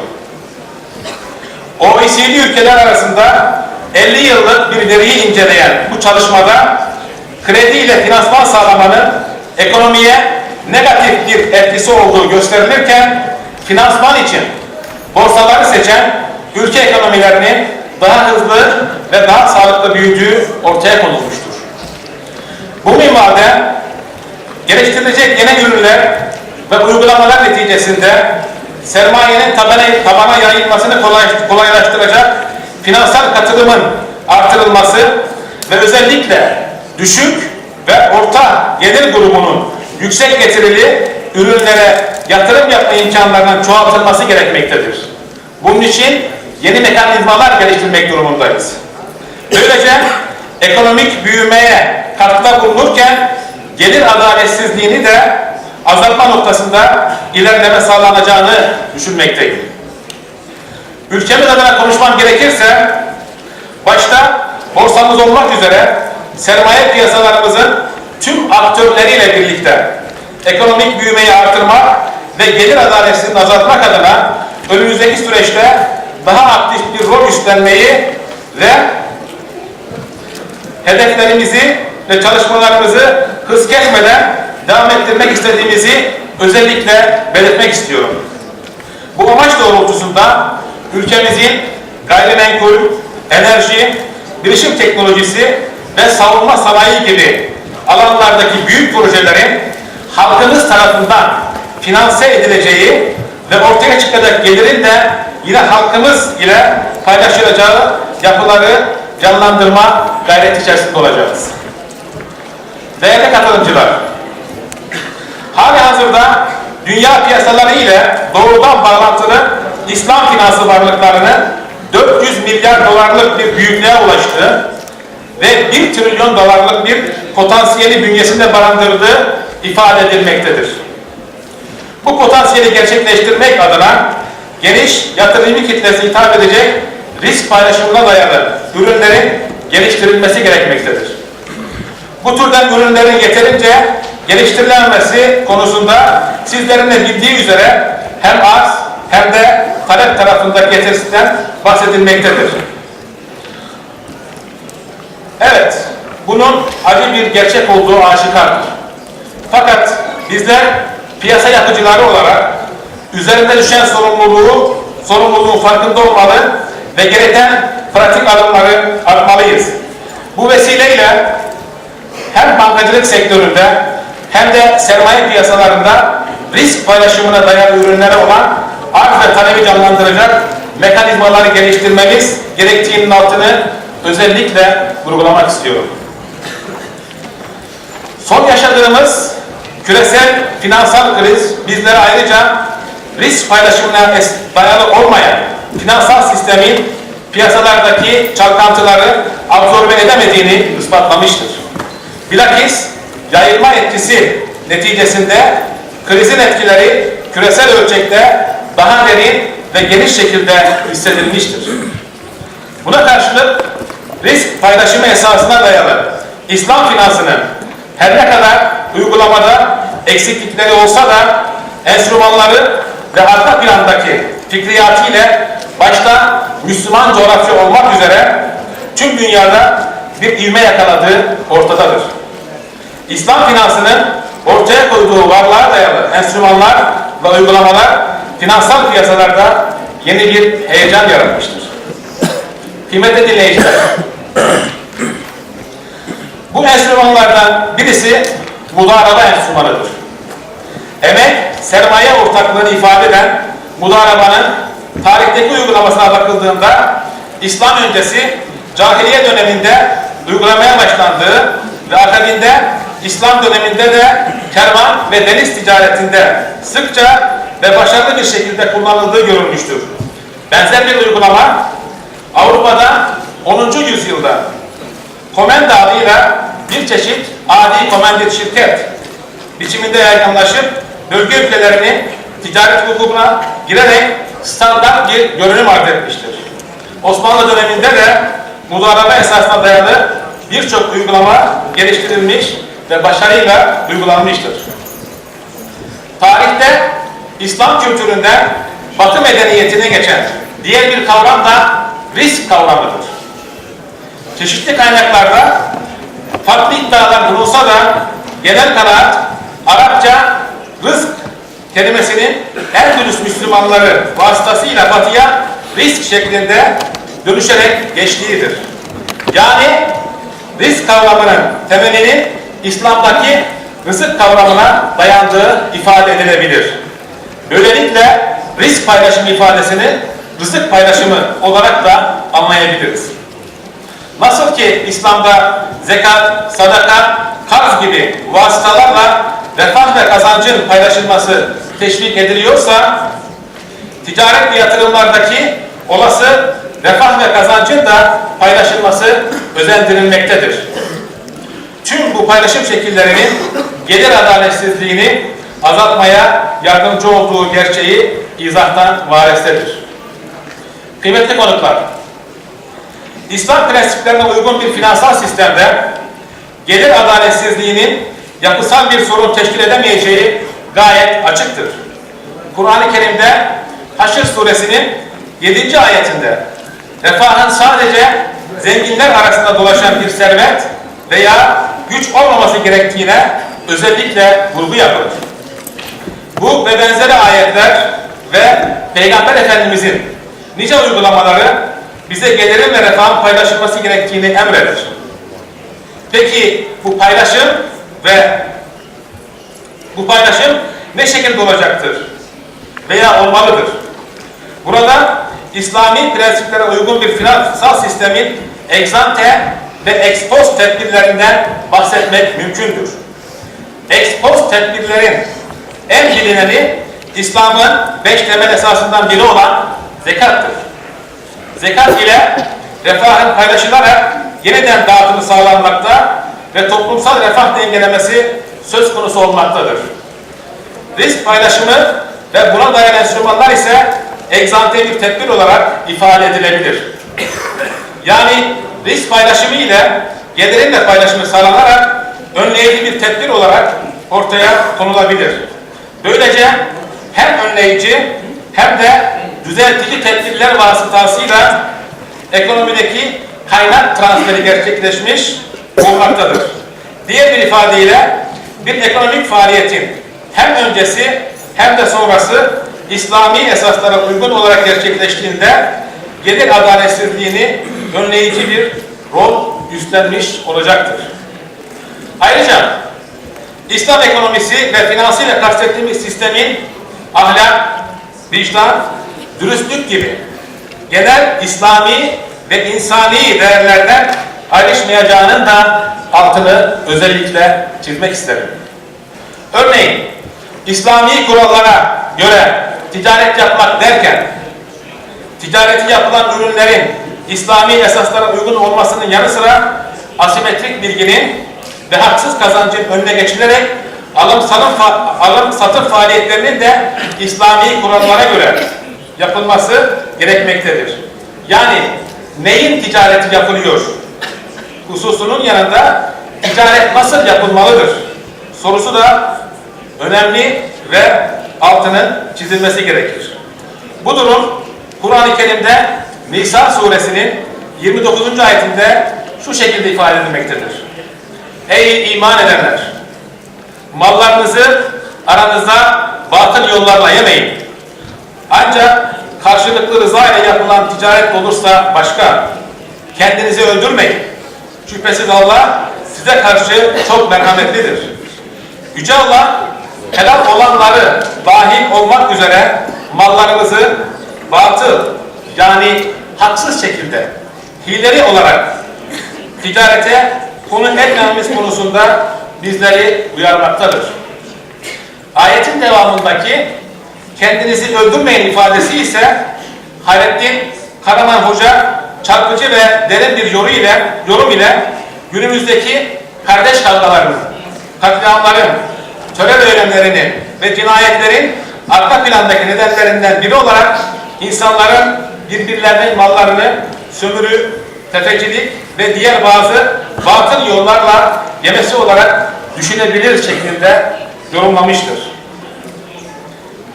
Günümüzde İslam finansı veya İslami finans olarak İslami finans denilen sistemdeki birçok uygulama arkasındaki iyi niyete rağmen İslam'ın ontolojik unsurlarının göz önünde bulundurulmadan ve mikro unsurlar es geçilerek eksik bir dönüşüme maruz kalmıştır.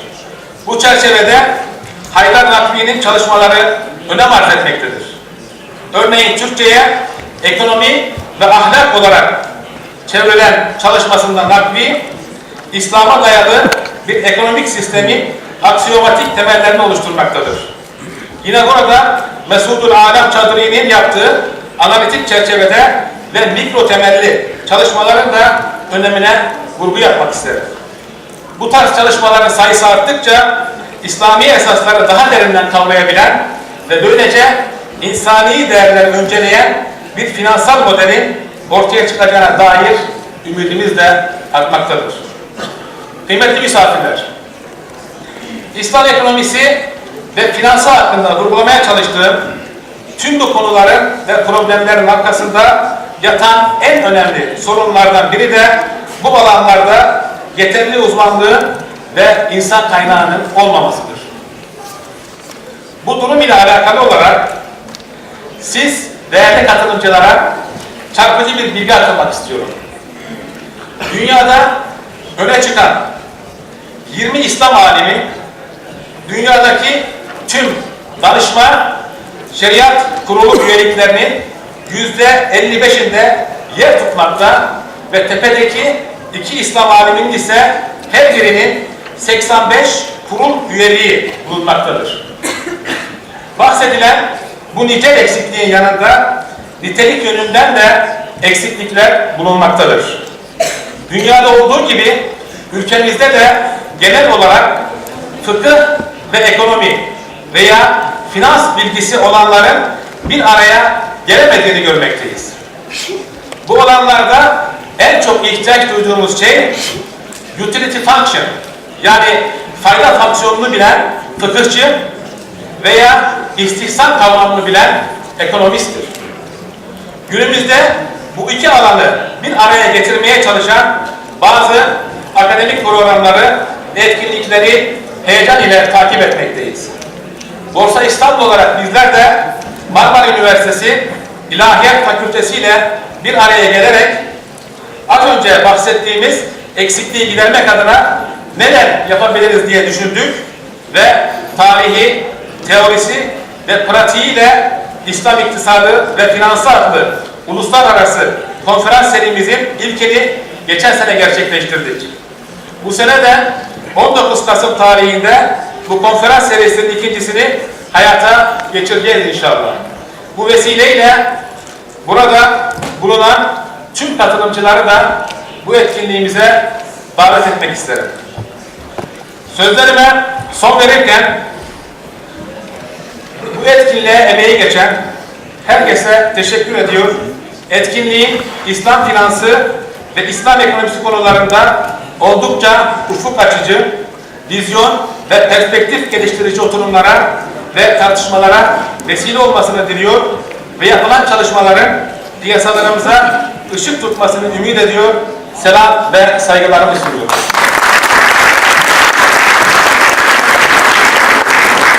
Borsa İstanbul Yönetim Kurulu Başkanımıza teşekkür ediyoruz. Kendilerine plaket takdim etmek üzere Sakarya Üniversitesi İslam Ekonomisi ve Finansı Anabilim Dalı Başkanı Doçent Doktor Şarkı Görmüş hocamızı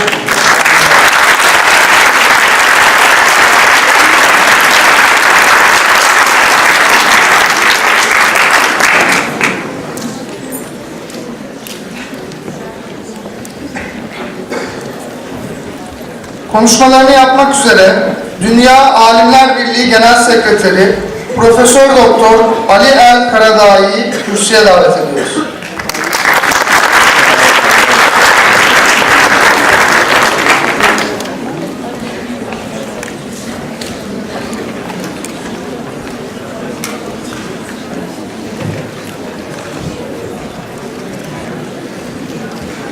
Bismillahirrahmanirrahim. Elhamdülillahi Rabbil alemin. والصلاة والسلام على المبعوث رحمة للعالمين وعلى آله الطيبين وصحبه الغر الميامين ومن تبعهم بإحسان إلى يوم الدين. أصحاب الفضيلة والسعادة، الحضور الكرام، إخوتي الكرام، أخواتي الكريمات، أحييكم جميعا بتحية الإسلام، وتحية الإسلام السلام. السلام الله عليكم ورحمته وبركاته. يشرفني أن أكون مع حضراتكم في هذه الندوة العلمية وفي هذا المؤتمر العظيم الذي يضم ويجمع بين العلماء الاقتصاديين والشرعيين والخبراء والقانونيين وكذلك أصحاب المؤسسات المالية، وفي هذا الجمع خير كثير. وقبل أن أبدأ بكلمتي أود أنني أمام واجب عظيم أن أقدمه وأبينه، وذلك الواجب هو واجب الشكر، كما قال الرسول صلى الله عليه وسلم: لا يشكر الله من لم يشكر الناس. لذلك أقدم شكري الجزيل والشكر العظيم لهذه الجامعة برئاسة رئيسها الأستاذ الدكتور مظفر وبقية الإخوان المنظمين لهذا المؤتمر. ونحن نعيش أيضا في ظل هذه الدولة المستقرة، دولة تركيا التي نعتز بإنجازاتها العظيمة خلال 15 عاما. فلا بد أن لا ننسى الشكر أيضا لهذا البلد الذي أصبح كعبة للمظلومين، ويحقق بفضل الله سبحانه وتعالى وينفذ المبادئ والقيم الإسلامية، وينفق في سبيل هذه القيم الأخلاقية شيئا كثيرا، ولكن الله سبحانه وتعالى يعوضه. وقد رأينا النمو الاقتصادي في بحث أخينا الكريم الذي سبقنا، أن تركيا حققت نموا بلغ حوالي 7%، وحتى اليوم في حدود 4%، وهذا من بركة الله سبحانه وتعالى. ولذلك لا يجوز أبدا الاعتراض على فعل الخير لا دنيويا ولا دينيا ولا قيميا، فهذه الدولة وهذه السياسة سياسة إنسانية حقيقة قبل أن تكون سياسة إسلامية، لأن الإسلام أساسا يتفق دائما مع الفطر السليم. هذا ما أحببت أن أبينه في هذه المسألة. كلمتي حول التوازن في الاقتصاد الإسلامي وما يترتب على ذلك من شروط وضوابط وعقود، كيف تكون هذه العقود وكيف تكون هذه المؤسسات قائمة على هذا التوازن حتى يتحقق الخير للإنسانية جمعاء. التوازن المقصود به أن تسير الأنشطة الاقتصادية محققة التوازن في كل مجالات الحياة،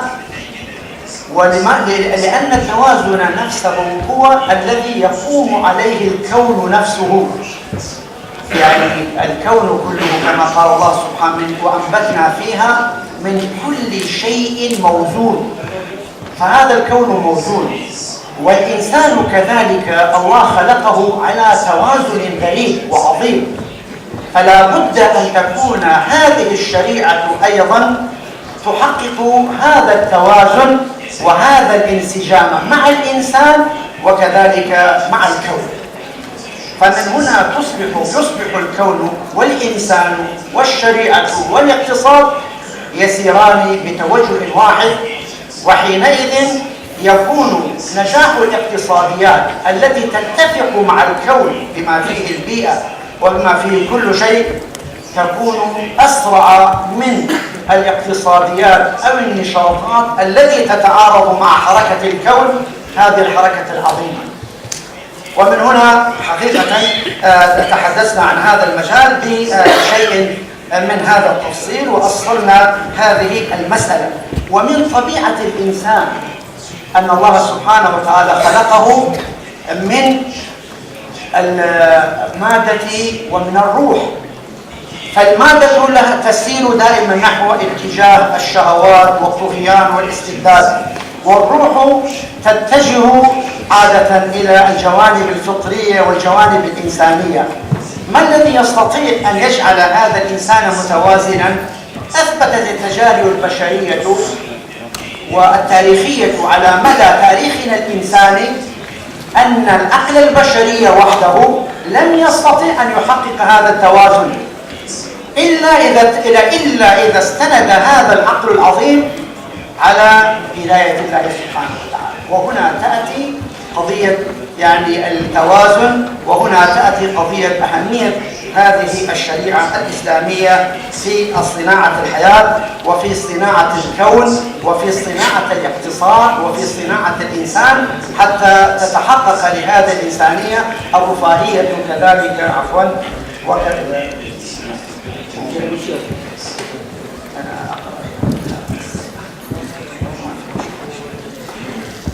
أيضا إخوة الأحبة، إخواننا الذين سبقوني تحدثوا عن أن الاقتصاديات الحالية التي قبل الإسلام وهي الاقتصاد الرأسمالي الحر قبل 200 سنة لما بدأت الرأسمالية ثارت ضد هذه الاقتصادية نقابات العمال وبسبب المظالم، فتقيدت هذه الرأسمالية من الرأسمالية الحرة بسبب الضغوط إلى رأسمالية مقيدة. ثم جاءت الأزمة المالية العالمية عام 1928 إلى 36. هذه الأزمة أضافت مجموعة أخرى من القيود.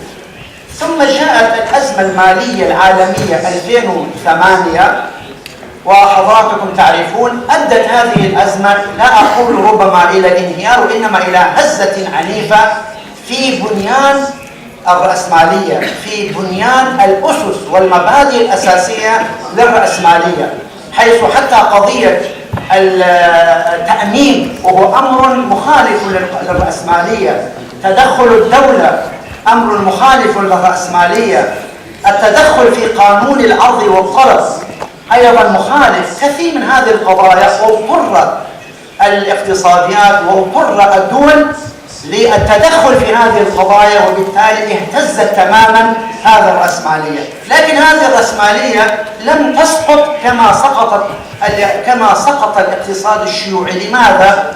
لأن الاقتصاد الرأسمالي يقوم على الديمقراطية أيضا، يقوم على الشورى، يقوم على الحرية، وبالتالي كل ما احتاجت هذه الرأسمالية إلى القيود، إلى أي فكر جديد، تأخذ هذه الأفكار. ولذلك لم تستحي الرأسمالية وأصحابها أن يلجأوا إلى الاقتصاد الإسلامي، إلى الصيرفة الإسلامية التي لم تهتز ولم تتأثر تأثرا كبيرا بهذه الأزمة المالية. فوجدنا كبار المستشارين لرؤساء الدول يلجؤون إلى الاقتصاد الإسلامي. وإنني شخصيا سمعت من وزيرة الاقتصاد الفرنسي، والآن هي رئيسة أو مديرة صندوق النقد الدولي مسز لاغارد، قالت بالحرف الواحد بأنها نحن بحاجة إلى اقتصاد لا يقوم على الغرر وعلى القمار، وهو الاقتصاد العيني. وهي كانت تجمع مجموعة من العلماء وتريد أن يكون هناك لفرنسا دور في الاقتصاد الرأسمالي. ولذلك هناك تنبؤات كثيرة من قبل ومن بعد بأنه لا بد أن يظهر اقتصاد ثالث، وهو الاقتصاد المتوسط، وهو الاقتصاد المعتدل، وهو الاقتصاد العيني، وهو الاقتصاد القائم على القيم والأخلاق بالإضافة إلى الجانب المالي. وربما حضراتكم سمعتم كثيرا من رؤساء الدول الغربية، رؤساء فرنسا وكذلك بريطانيا وكذلك ألمانيا، قالوا إن أزمة الاقتصاد هي أزمة أخلاقية بداية، ثم بعد ذلك أزمة اقتصادية. هكذا العالم يعاني من هذه الأزمات. فمن هنا في اعتقادي، وهذا ما نحن قدمناه للعالم، أن هذا الاقتصاد هو سماه الله سبحانه وتعالى الشفاء، ولم يقل شفاء للمؤمنين وإنما شفاء للناس. يعني قد خاطب الله سبحانه وتعالى الناس جميعا. وهنا يأتي أيها الإخوة الكرام دور الجامعات مثل جامعة صقاريا والجامعات الأخرى ومراكز البحث والجامعات العربية، يأتي دورهم في وضع اقتصاد إسلامي، مشروع اقتصاد إسلامي. سوف نتحدث عن هذا المشروع بإيجاز شديد بإذن الله تعالى، لأن هذه مسؤوليتنا.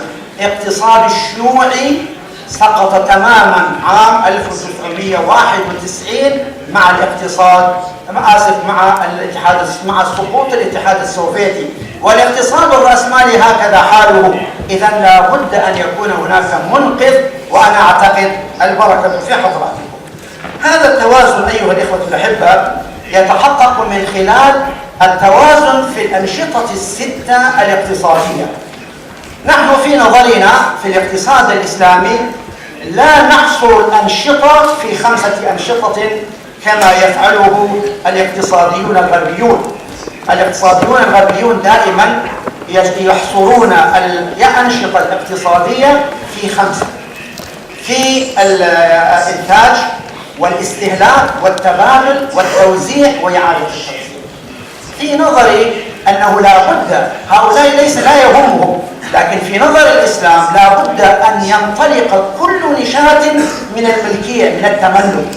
فلذلك النشاط الأول قبل الإنتاج في نظري هو التملك، بل الإنتاج والاستهلاك والتبادل والتوزيع وإعادة التوزيع كلها تقريبا تعود إلى أصل التملك، لأنه لا بد أن يكون هناك أصلية في الحلال والحرام، في عدم الاعتداء على أموال الناس. ومن هنا أول شيء حققه الإسلام وركز عليه هي قضية الملكية. وحضراتكم تعرفون إن نوعية الملكية هي التي تحدد النظام الرأسمالي أو الاقتصادي أو الشيوعي أو الإسلامي. فمن هنا التركيز على هذا الجانب مهم جدا في جانبين أساسيين. الجانب الأول التوازن. نحن في الإسلام عندنا 3 أنواع من الملكية وليس نوعا واحدا أو نوعين كما هو الحال في الرأسمالية أو في الشيوعية.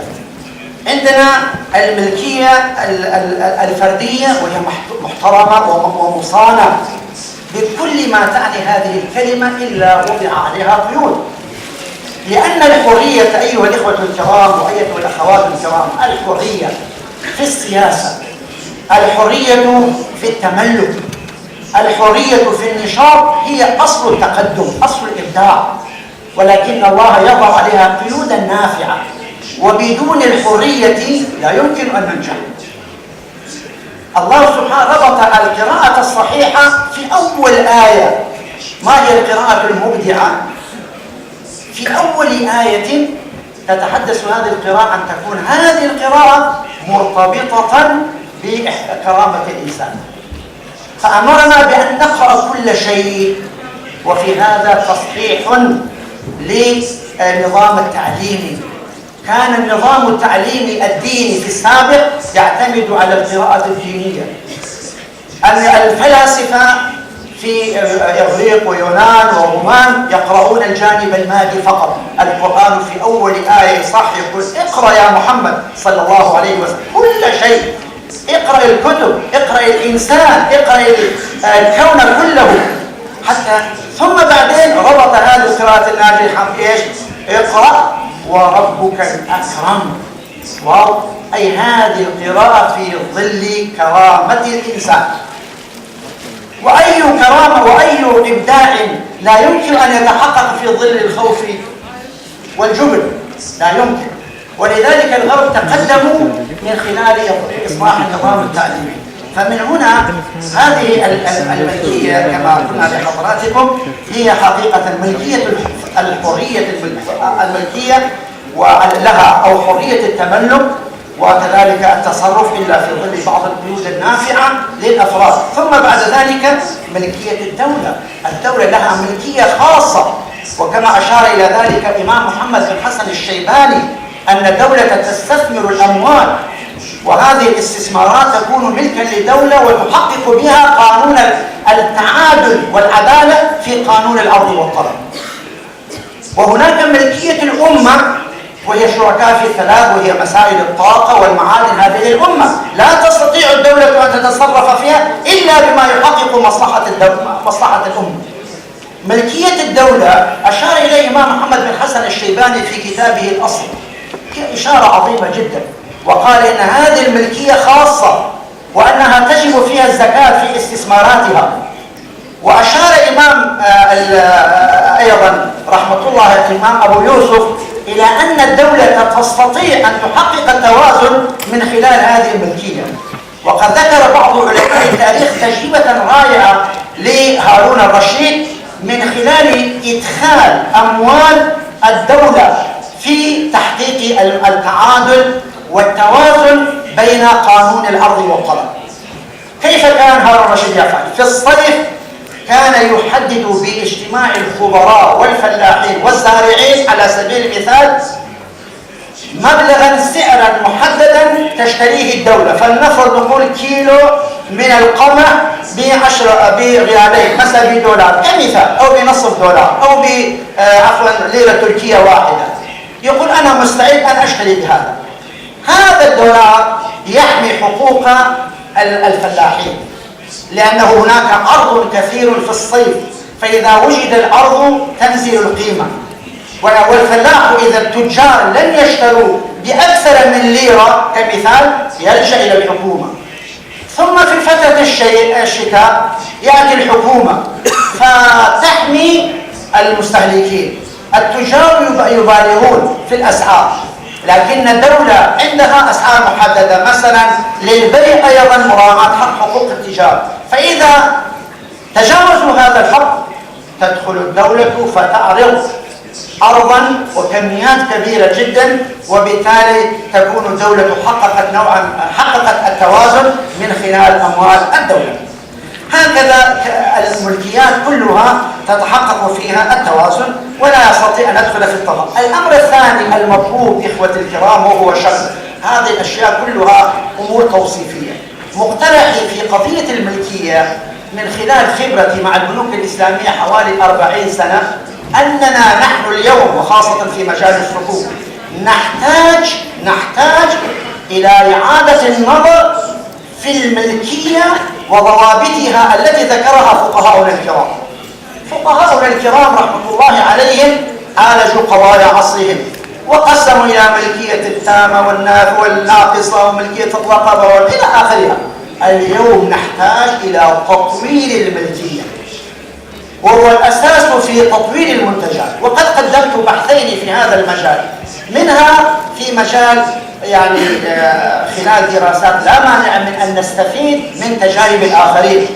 الملكية النفعية في القانون البريطاني بالمناسبة أو الملكية العدلية، هذه الملكية العدلية ملكية رائعة جدا لا يسع المجال لشرحها، لكن نستفيد منها استفادة كبيرة جدا في قضية الصكوك.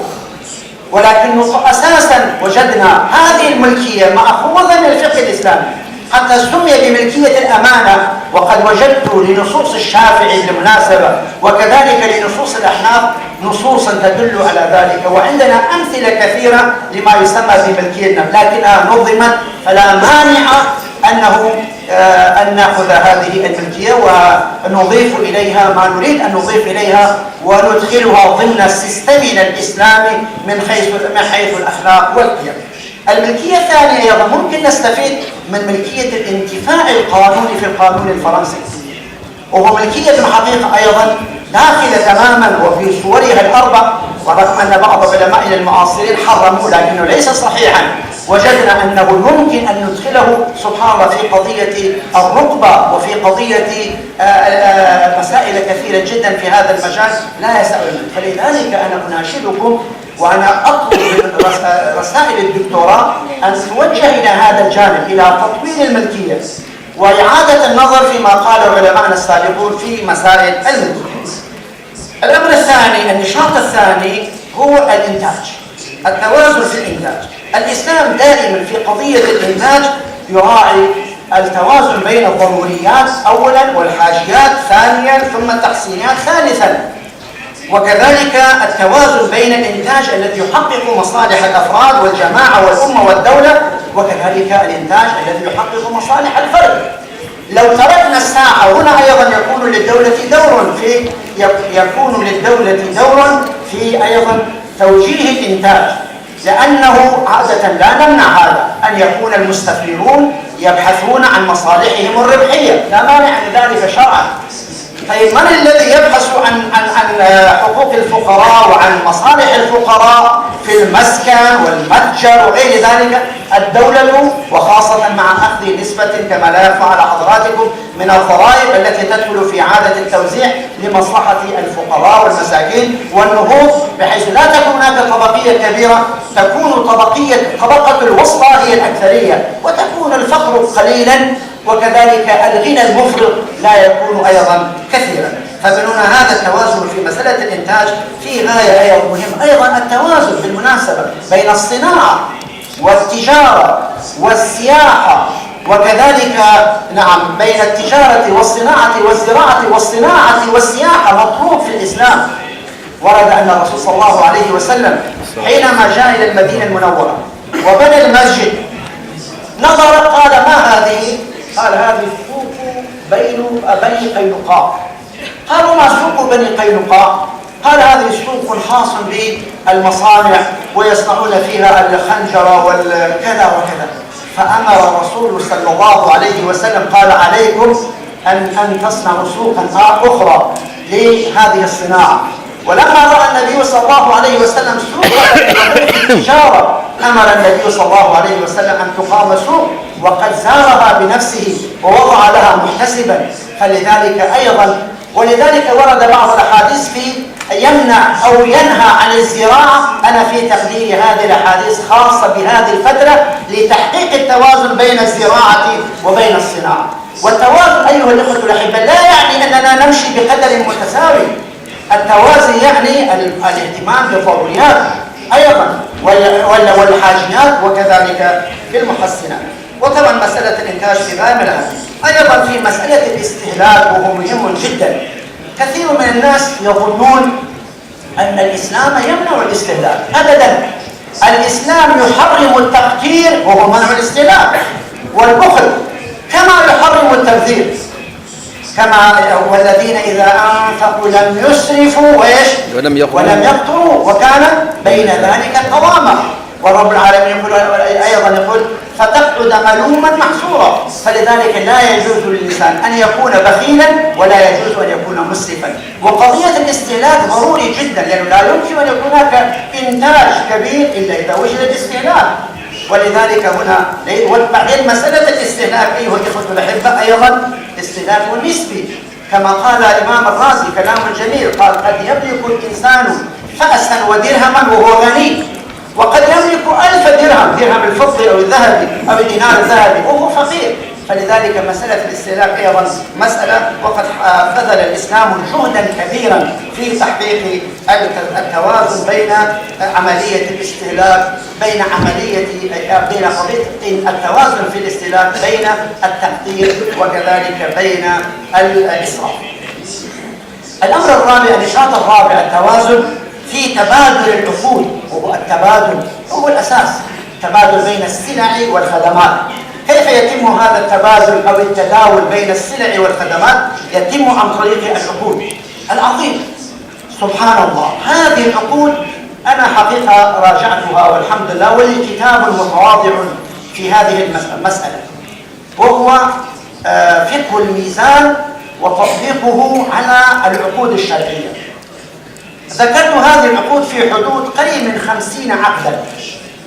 هذا العقد لكل عقد قائم على الميزان، ميزان ما تعني الكلمة، وكل ميزان إخوة الكرام وأخواتي الكريمات له كفتان فعلا، وكل كفة فيها حق وواجب، حق وواجب، حقوق متقابلة.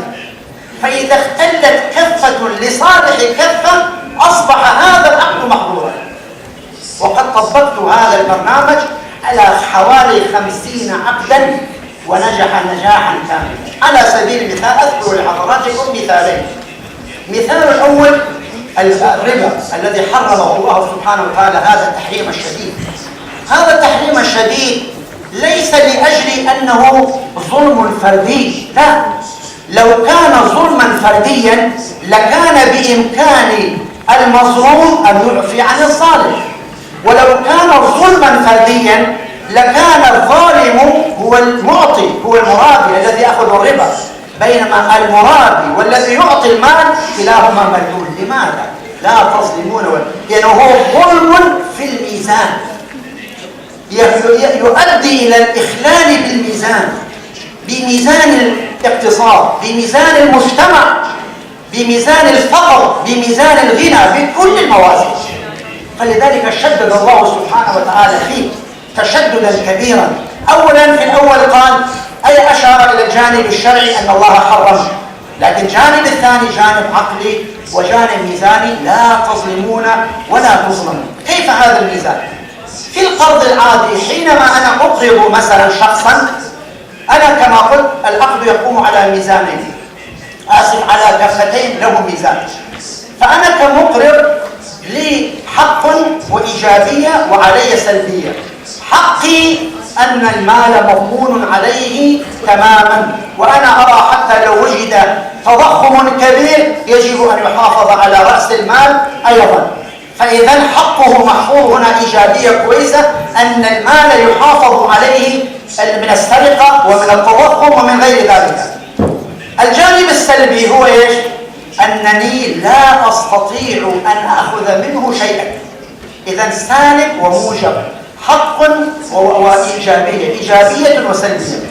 بالنسبة للمقترض نفس الشيء، شوف التوازن، له حق، له إيجابية أنه أخذ المال وهو حر في التصرف فيه دون زيادة ولا نقصان، وعليه إيجابية أن يرده كما هو بقيمته بعد 10 سنوات، بعد سنة سنتين، مهما كانت الظروف. صرفه في المرض، سرقه منه شخص، فهذا سلبيا. فهنا صار التوازن. وحينما يكون الربا لا سمح الله كل الإيجابيات اجتمعت في كفة المرابي، وكل السلبيات اجتمعت وين؟ في كفة المقترض. وهنا اشتد الميزان، وهنا يأتي المشاكل الكبرى.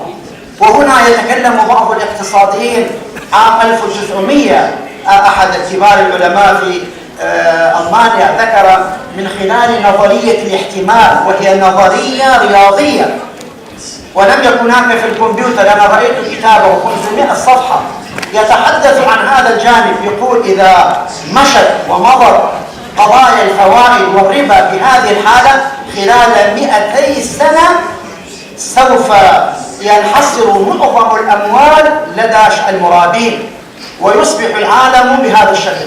وأنا أقول الآن وإخواننا الاقتصاديين موجودين، اليوم لم تمضي 100 سنة وإنما مضت 100 سنة فقط واختل الموازين تماما. 25% من العالم يملكون 75% من ثروات العالم، ثم داخل 25 حوالي كما ذكرت المجلة الاقتصادية المعروفة في السويد، ذكرت قبل سنتين تقرير مفصل حوالي 1000 شركة وشخصية في العالم يملكون أكثر من 50% من ثروات العالم. وحضراتكم تعرفون قامت ثورة في أمريكا سموها ثورة البورصة، كان ضد البورصات الأمريكية. وهي لماذا؟ لأنه 1% من الأمريكان يملكون أكثر من 50% من خلال البورصات شيكاغو وغير ذلك يملكون ثروات في هذا، ولذلك قاموا بورصة أو شيء، عملوا الشعارات ثم غلبت هذه المظاهرات. هذا هو إذن مسألة التوازن، وهكذا في عقد المضاربة وهكذا في جميع العقود. فالإسلام هنا جاء تدخل في العقود ووضع ما يسمى بمقتضى العقد. مقتضى العقد لا يمكن الإخلال به. لماذا؟ لأن هذا من الشريعة هو الذي يحمي هذا القانون. لا أستطيع أنني كما يقول القانونيون العقد شريعة المتعاقدين. العقد ليس دائما شريعة المتعاقدين، وإنما هناك ضروريات تحمي الطرفين من ولو تحقق التراضي. وطبعا هذه مسألة طويلة ومفصلة. مسألة التوزيع أيضا كيف عالج الإسلام هذه المسألة أيضا معروف لحضراتكم لا أدخل. وطبعا بالإضافة إلى الربا الإسلام أيضا حرم على الغرض والجهالة والربا والغش والتدليس والشروط المجحفة وكل هذه الأشياء حقيقة. وهذه الأشياء أيها الإخوة الأحبة وكذلك يجب أن يكون العقد على محل حقيقي موجود، وإلا يكون هناك الصورية والشكلية التي لا يخفى على حضراتكم هي السبب أو أحد الأسباب على أقل التقدير في الأزمة المالية العالمية، ما يسمى بالاختيارات أوبشنز أو الفيوتشرز أو مارجن أو إلى آخرها، هي السبب في أو أحد الأسباب في هذا المجال. ولذلك الإسلام أقام على هذا التوازن حتى لا تحدث هذه المشاكل. ومن هنا نحن نخاف خوفا كبيرا جدا من أن تنجرف مع الأسف الشديد بعض المؤسسات المالية الإسلامية إلى العقود الصورية، إلى العقود الشكلية، مثل التورق المنظم، مثل المرابحة العكسية، مثل أشياء كثيرة نحذر منها أشد التحذير في هذه الأمور. وأنا بالمناسبة أطالب دولتنا العزيزة، هذه الدولة العزيزة تركيا، أن تضع قانونا قبل أن ينشأ. هذه إشكاليتنا نحن في العالم الإسلامي. ظهرت البنوك الإسلامية والمؤسسات المالية الإسلامية ولم تظهر أو لم يظهر قانون دقيق يراعى فيه الجوانب الاقتصادية والجوانب التنموية والجوانب الشرعية، وكل واحد بكيفه.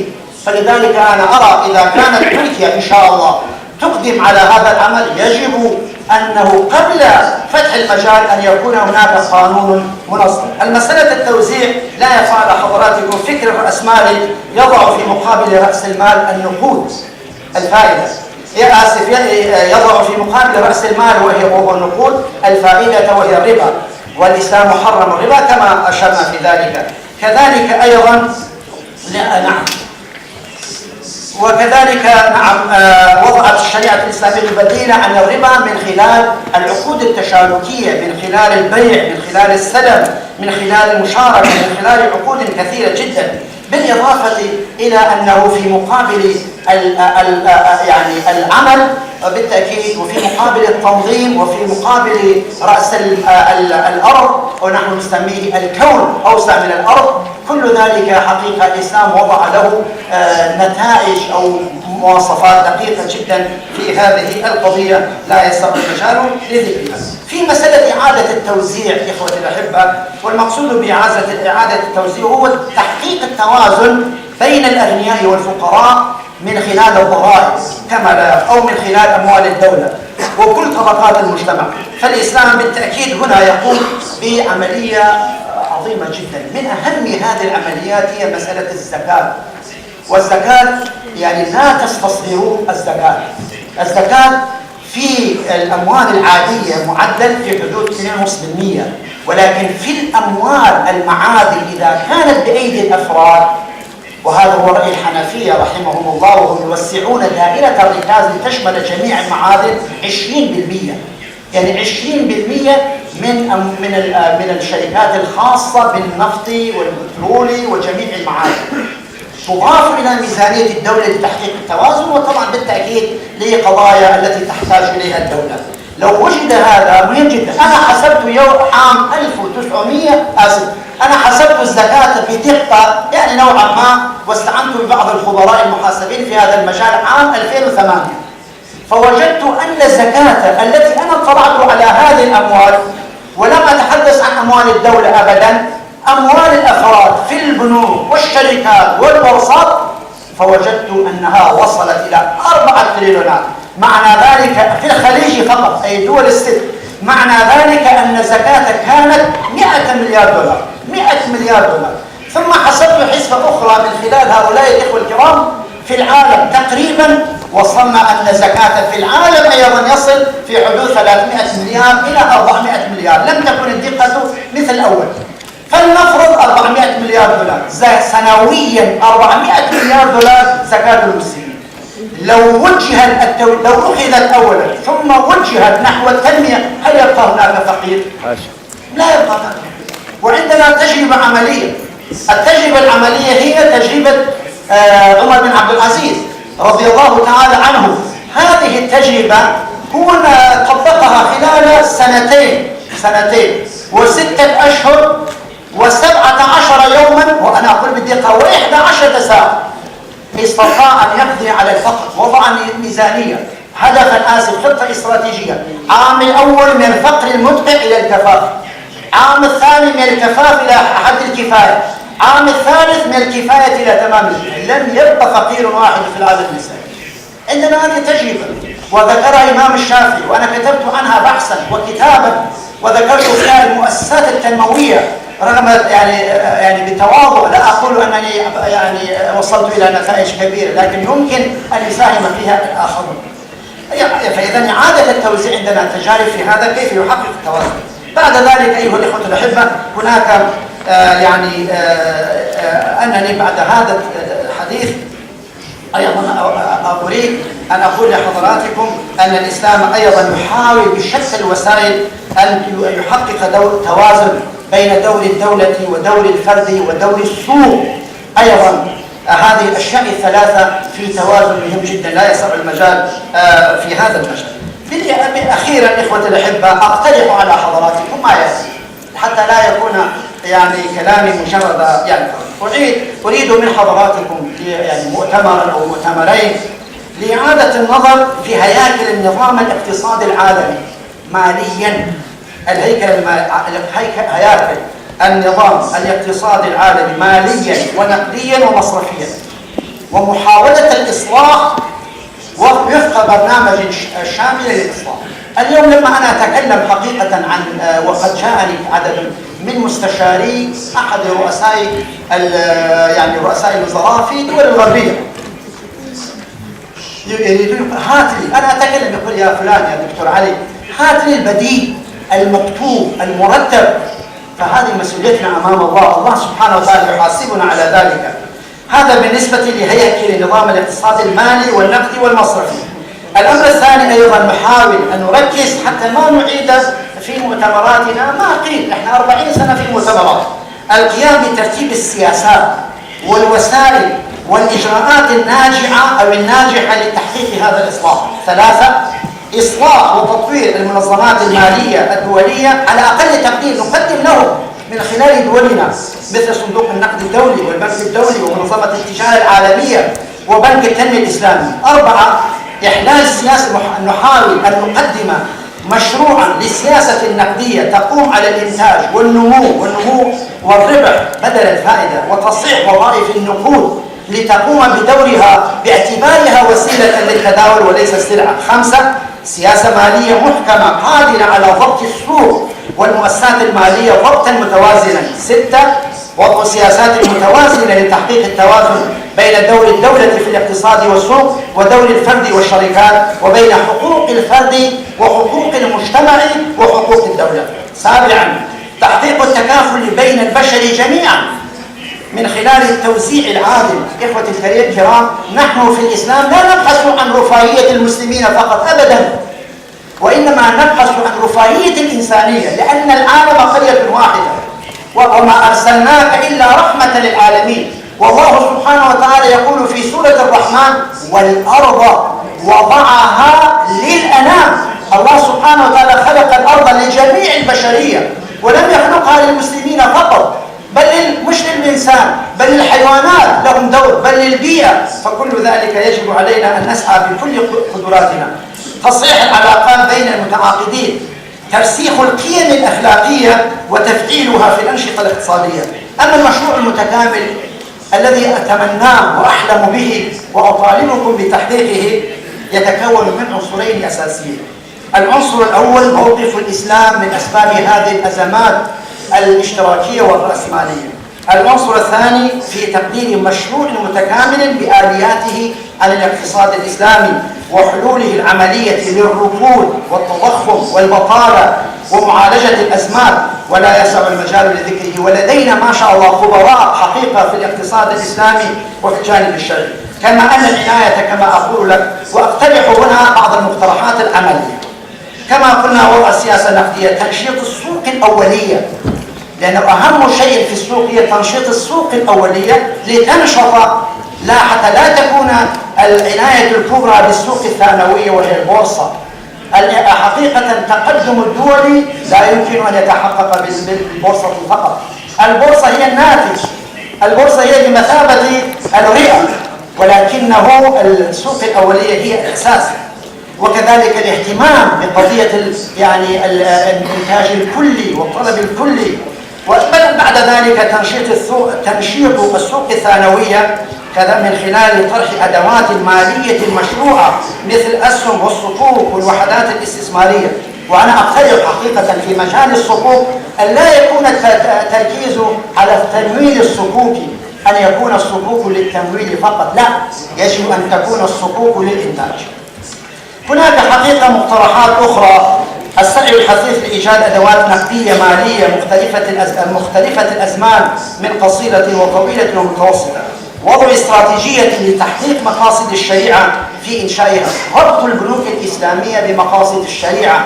ومقاصد الشريعة هي ليست مقصدا عاما واحدا وهو مقاصد العام، عندنا 7 أبعاد من المقاصد الأساسية. بالأخير تعاون المؤسسات المالية بجميع أنواعها، وكذلك تعاون الدول الإسلامية. هذا التعاون مطلوب لأن الاقتصاد لا يمكن أن يتحقق بدولة ولا بمؤسسة. وهذا حقيقة هذا ما أردت بيانه في هذا المجال، وأشكركم على حسن الاستماع، وأعتذر إذا كنت قد أطلت، والسلام عليكم ورحمة الله وبركاته.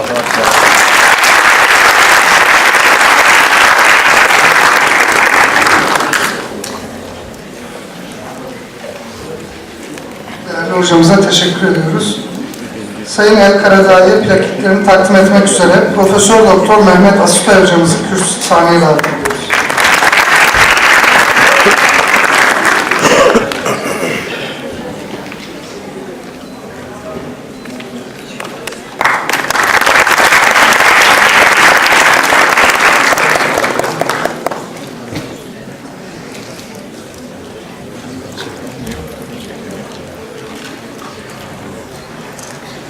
Katar İslami İlimler Fakültesi öğretim üyesi Profesör Doktor Monzer Kaf hocamızı konuşmalarını yapmak üzere kürsüye davet ediyoruz.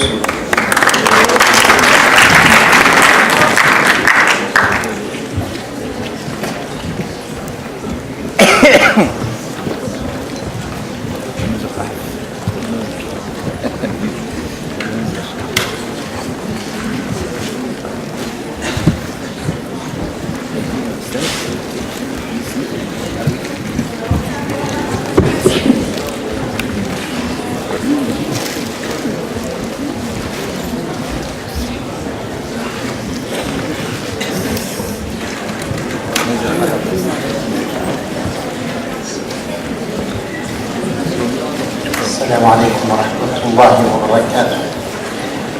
بسم الله الرحمن الرحيم. الحمد لله والصلاة والسلام على سيدنا محمد وعلى آله وصحبه أجمعين.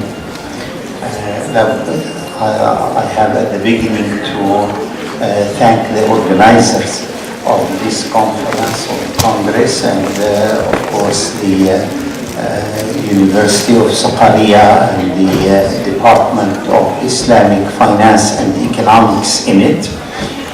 My subject deals with innovation and risk in the Islamic finance, and I'll go on.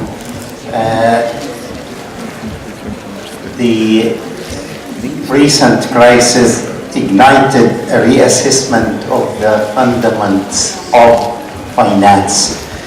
There was a recent article about definition of financialization, which is an interesting article that the capitalist system moved from being industrial or real economy system to becoming a financial system. And it describes this finalization, how it hurts the economy. It opened the eyes, as was stated repeatedly, to need for changes. Does the finance sector, trying to answer this question, does the finance sector create wealth? If we lend each other at interest, or do we create really wealth? Do we produce food on the table? Won't we then replace seeds and fertilizers for farmers by giving them internet connections and having them produce wealth through speculation in the market instead of producing wealth through planting seeds and harvesting? Are we really creating wealth or rather destroying it in the finance sector? Are we recruiting resources for production, or we are withdrawing resources from production in the finance sector? Now, also, it was a fact that Islamic banks, to some extent, to some reasonable, measurable extent, were more resilient to the crisis than the conventional banks. What really was the difference? Why is it? So these questions were raised and require answer. What do we bring in Islamic finance anew? And what is it really, the difference between Islamic and conventional? I always argue that our innovation was very simple and, as a matter of fact, was not intended as an innovation, was in reality very, very innocent. What did we do in Islamic finance? All we've done is we went to the commercial law, and commercial law has contracts of sale, contracts of leasing, and contracts of sharing. And we told the finance intermediaries, these are your tools for financing, and that's all. Where is the innovation? Where is the new thing in this? It seems to me that there is nothing really new, because sale on credit, leasing, and creating projects through venture capital, these activities have been known in humanity throughout history, and they are known and practiced today. So what did we do? we made these same relationships, these same contracts, the core of the finance sector. So we told financial intermediaries, this is what you do. In principle, like any other business. But I see that the difference was really, really very important and very big. That little innovation, that little, call it replacement of well-known contracts and relationships, putting them in place of the relationships that were made the basis of the finance sector, had really very tremendous, extraordinary tremendous effect.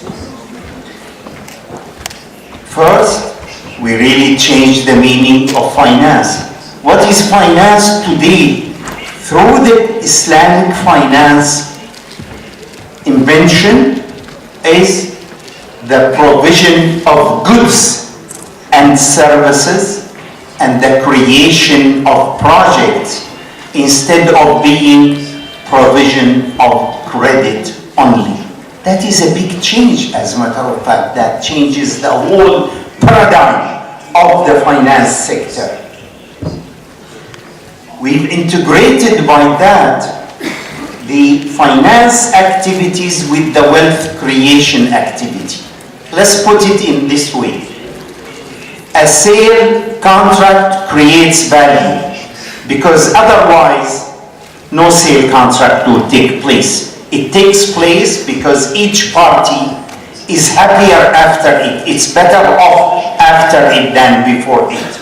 Same thing for leasing. Leasing is a form of sale anyway. So sale creates value. By incorporating sale within the finance sector becomes partner in the value creation rather than being aloof from it. The value creation will be done only by the entrepreneur on the other side, outside the finance sector.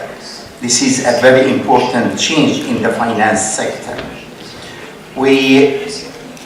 By also looking into sale, leasing, and creating sharing contracts, we plugged in a moral screen, a moral standard that could not be done otherwise.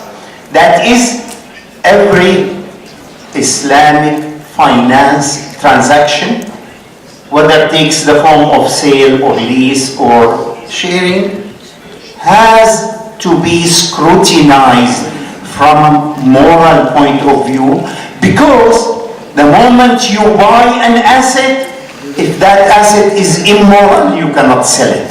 You cannot continue on it, you have to destroy it because it is immoral. And by the way, as the Quran tells us, the standard of morality is فيهما إثم كبير ومنافع للناس.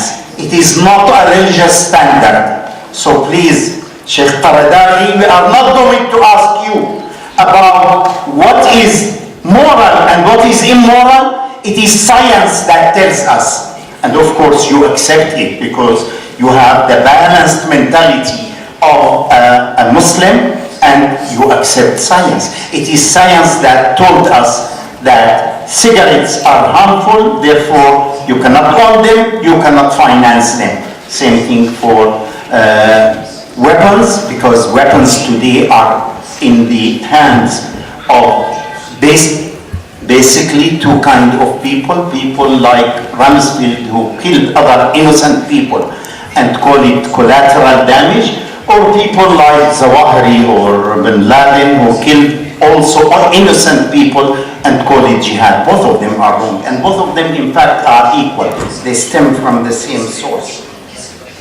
So the standard is the human mind and the human science, not anything else. As we are told by the revelation itself, the ism and the benefit, and which overweighs the other.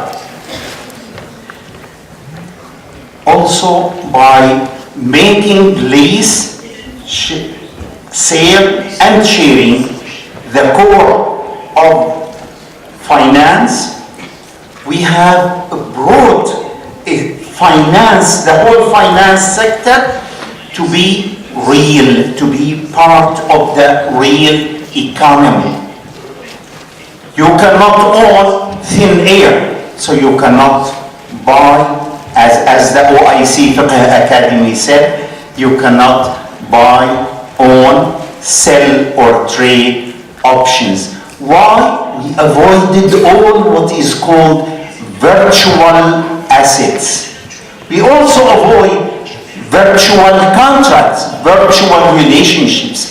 Let me give you that little example, which is so common in today's finance, and it is so basically refused and rejected in Islamic finance. Trading debts, exchanging debts between banks or between individuals. What do we change in the GDP of a country or in the output of a country if X becomes a creditor instead of Y or B? In a loan between X and B, if we change X for Y, what do we change really in the economy? We do not make any change in the GDP. So that transaction is part of those transactions that do not create value, and that is why they are off, or this kind of transactions is off limit in the Islamic finance paradigm. We eliminate them all, eliminating non-productive transactions and also eliminating non-productive assets. By eliminating non-productive assets, now it is said in the latest publication, some 810 trillion US dollars is the value of options that exist in the market today. These 810 trillion are about 11 times the total GDP of the whole world. What will these funds do if there are no options at all? And what do people who work in them, people who make extrapolations and studies and research on them all, what would they do? They do like what Mao Zedong did. Mao Zedong made what is known as the Cultural Revolution, taking all these bureaucrats who were really producing nothing, rather they were really hampering production, take them to the farms to become producers of food, and as a result of that, about 40 million people, 400 million people in China were raised from below the poverty line to above it. In reality, they erased poverty by taking all these people. Islamic finance, in my opinion, creates a kind of financial cultural revolution by changing that paradigm, which is very simple change, that those are not real assets. You deal, if you want to make profit, you've got to own a real asset. In finance, if you want to make any return, you've got to own a real asset that produces real value added. And therefore, assets that do not produce that, virtual assets, and all the resources invested in them should be transferred to the real production. Again, the next point, is it not fair? to say that if you want to earn, you've got to own something that creates an increment. If you want to own a baby cow, you need to have a cow that gives birth to a baby cow. If you want to get milk, cow milk, you need to own a cow that is giving milk. This is a basic principle of fairness to say that return must always be related to ownership of an asset that produces returns, not an asset that does not produce. And let me take an example.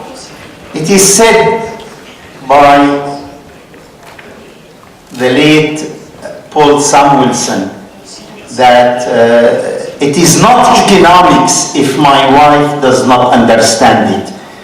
I think his wife was pharmacist, like my wife exactly. And I also say the same thing. It is not economics if people who are not specialized in economics don't understand it.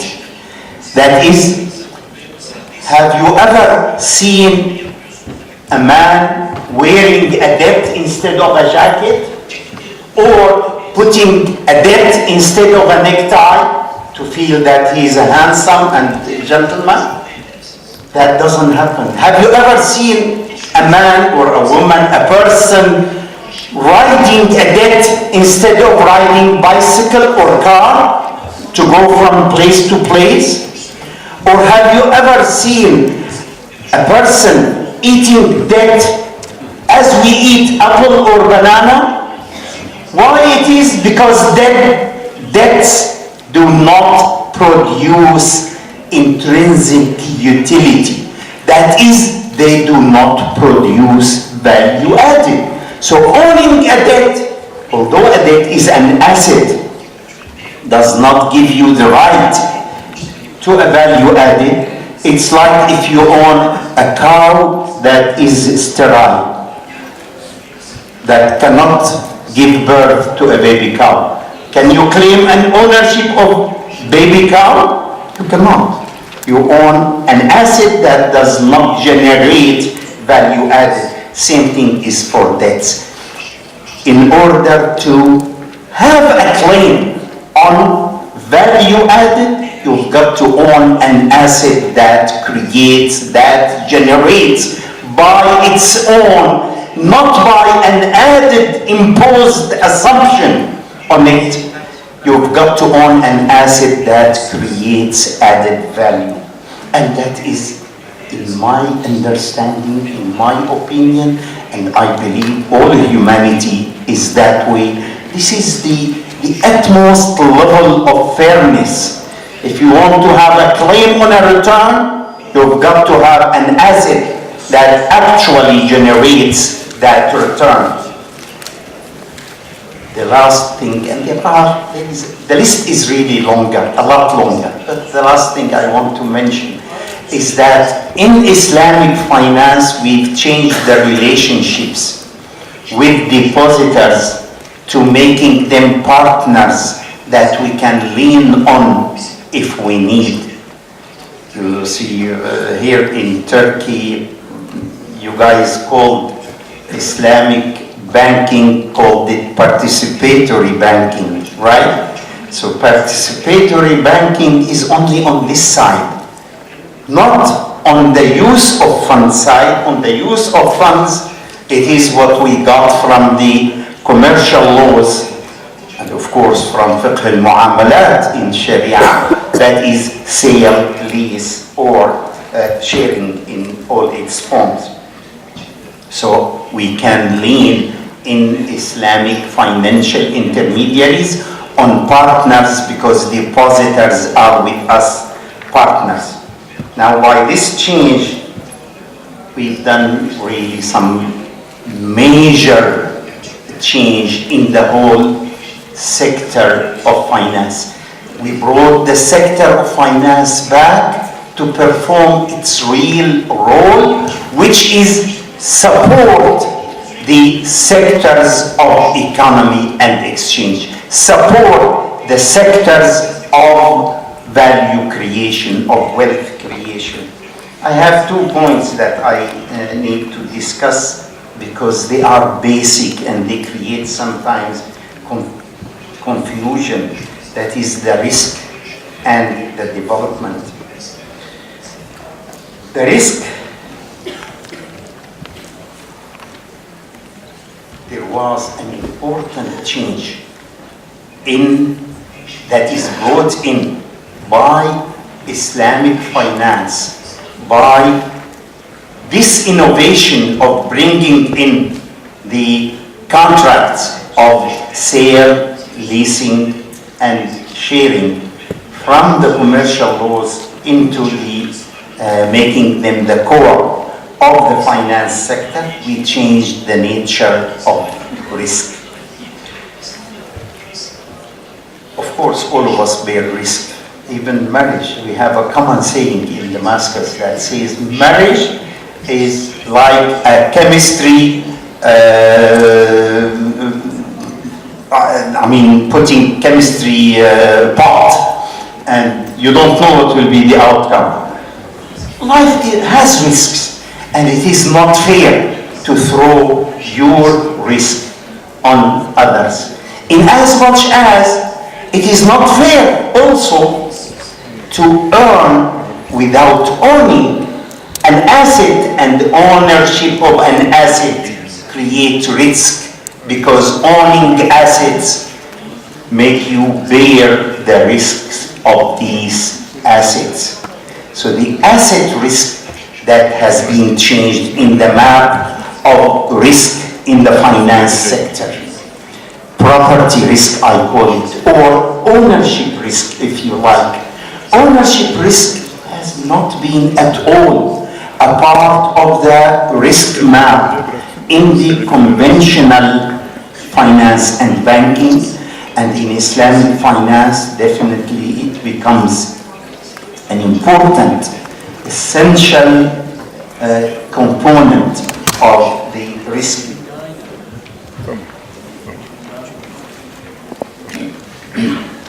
Another thing, we argue that risk is a concept, is a character that is associated to assets. It is not a property itself, and accordingly you cannot exchange risk. You can cooperate in mitigating risk, but you cannot sell or buy risk. See how we went to takaful from this corner, because risk is only a characteristic of assets. It's not itself a thing that may be an object of trade. So we do not accept exchanging risks through insurance contracts as an exchange contract, and we transform it into a cooperative approach to mitigate risk by working together. Owning risk alone does not qualify you to earn, and does not qualify you also to earn a price or to sell it. But bearing the risk of your property, the property that you own, does qualify you, and this is what the Prophet ﷺ put it in the terms as al-kharaju bil-daman. Islamic banks have to bear ownership risk in addition to credit risk. Of course, financing intermediation essentially means channeling resources from the units of surplus to the units of deficit, and by doing that, you cannot do it except through owning assets that create added value, and by owning these assets, you bear the ownership risk. So Islamic banks have to abide by the principle of owning assets in reality and bearing the ownership risk.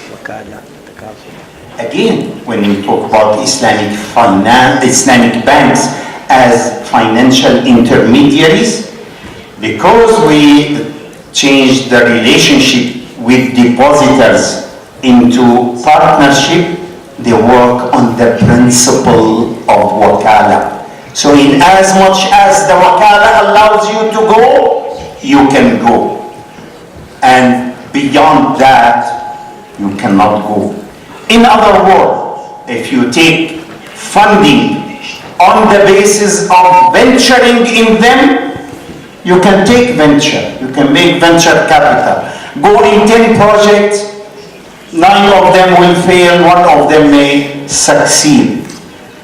That you can do if you took the funds on that basis. But if you took the funds on short-term deposits in a monetary system, in a commercial Islamic bank, then you've got to abide by the principle of minimizing risk.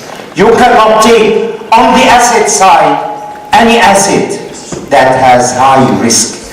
And you are required also to match cash flow. You need to match what is called liquidity. Liquidity matching becomes one of the essential principles, not based on the regulations of central banks only, but based on Sharia, on the principle of wakala. You took the funds on wakala within a context of a monetary, commercial, financial intermediary institution, what we know as commercial banks. You cannot then go and give financing on risk-taking.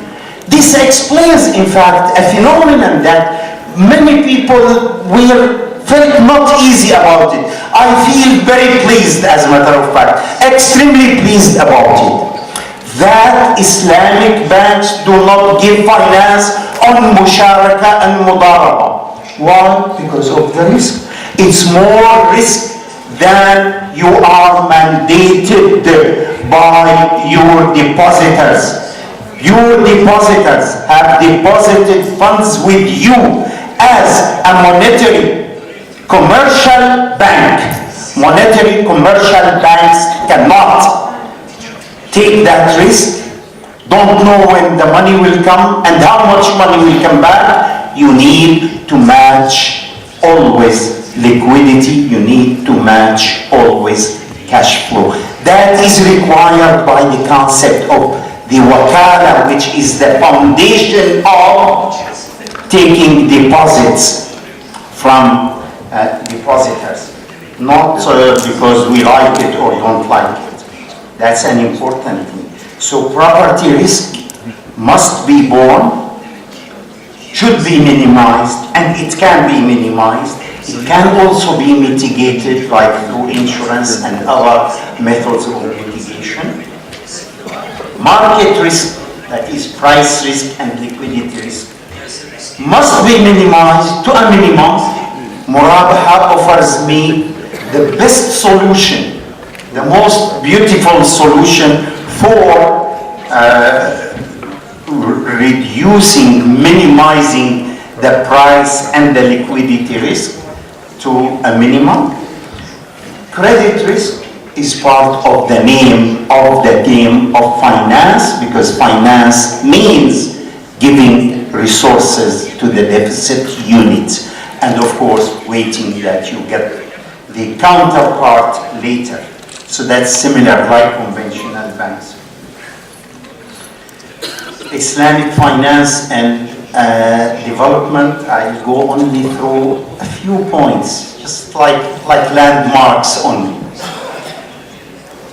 Islamic finance, when we depend on sale contracts, lease contracts, or sharing contracts, that is creating venture capital, though it is small in commercial Islamic banks, but it is not in investment Islamic banks. Investment Islamic banks and Islamic venture capital companies, their basic methods is long-term and risk-taking, because the wakala they take funds on allows them to do that. They take funds on the basis of venturing. They define their model, their business model as taking venture. A commercial, monetary-based, deposits-based financial intermediary, what we know as commercial Islamic bank, cannot do that because it took the mandate of depositors on the basis of the business model that it has. So here, whether we give financing to consumers or to producers or to governments, Islamic finance by their definition, because they depend on sale, leasing and creating projects, by definition they is developmental. Islamic finance is developmental. Development is not an objective or a goal that is imposed on it. It is by its nature, because when we say you cannot finance except through sale or lease or creating a project, obviously we are giving signal, market signal to the producers. Your commodity now is being demanded in the market, produce another one. Hire another employee to produce another car, because the Islamic bank bought from you a car and gave it to a consumer, whether it is consumer goods, perishable or not. Islamic finance, by its nature, by its definition, by avoiding financing options or futures or other derivatives, by the nature of avoiding financing debt trading, we are, by being real, Islamic finance is developmental. We don't need to impose a development characteristics over it. We don't need to ask commercial Islamic banks, or you should give preferences to businesses over consumers. No, you should give preferences to serving your principals, those who gave you the wakala, your depositors, to make, let me put it in a very clear, and sorry if that may upset some of us, I apologize for that in advance. I'll make it very, very clear. Your objective is to make profit for me, Mr. Banker, Mr. Islamic Banker. I put a deposit with you to make me profit. Otherwise, I take my deposit if you don't make me enough profit. That's your job. You are my agent only. That's your job. But by doing that, because you are Islamic, not because you believe in Allah and Muhammad sallallahu alayhi wa sallam, it's because you follow these principles. Whether the person who implements it is Muslim or not is immaterial. And whether the beneficiary of the finance is Muslim or not is immaterial. Because you implement these rules. You give finance through sale, lease or sharing. Because of that, then you are developmental in reality. Let's keep this in our mind. Also, Islamic finance, by its nature, because of the principle of realism that is based on, it brings resources, financial and human resources, from the doing nothing in research and in investing in options and futures and other derivatives. We take them all back to and all speculative activities and trading debts, all these activities and assets, once we eliminate them, we are bringing back resources to the real sector. Where are they going to do? They'll go to the field producing wheat and onion and potato for you and me. That is their job, not really gambling in the finance sector, in these fields of financialization, not finance, but financialization. The third point, of course, we reject extravagance, we reject wasteful of resources. That's the nature of our system, that's the nature of our morality. But notice we make morality an ingredient of finance itself, because finance goes through ownership. And if you own a thing that is not acceptable morally, you just have to destroy it. You lose your money, and you have betrayed the depositors that deposit the money with you. You can't do that. It is, in my opinion, not rational, and the Islamic economic system itself doesn't do that, does not impose any preference of investment over consumption. This is a concept we need really to think about it. Is the wealth of my son better to me than my own wealth? If I ask you that question, who can answer that? Who among you, the wealth of his heir is better to him than his own wealth? When the Prophet ﷺ asked that question, they told him, none of us, how come? And he defined your wealth. Your wealth is your consumption. What you enjoy, what you eat. ما أكلت فأفنيت أو لبست فأبليت أو تصدقت فأبقيت. And the wealth of your son, of your heir, is what you leave to him, is what you invest. So you cannot make that the choice between investment and preference is a personal choice.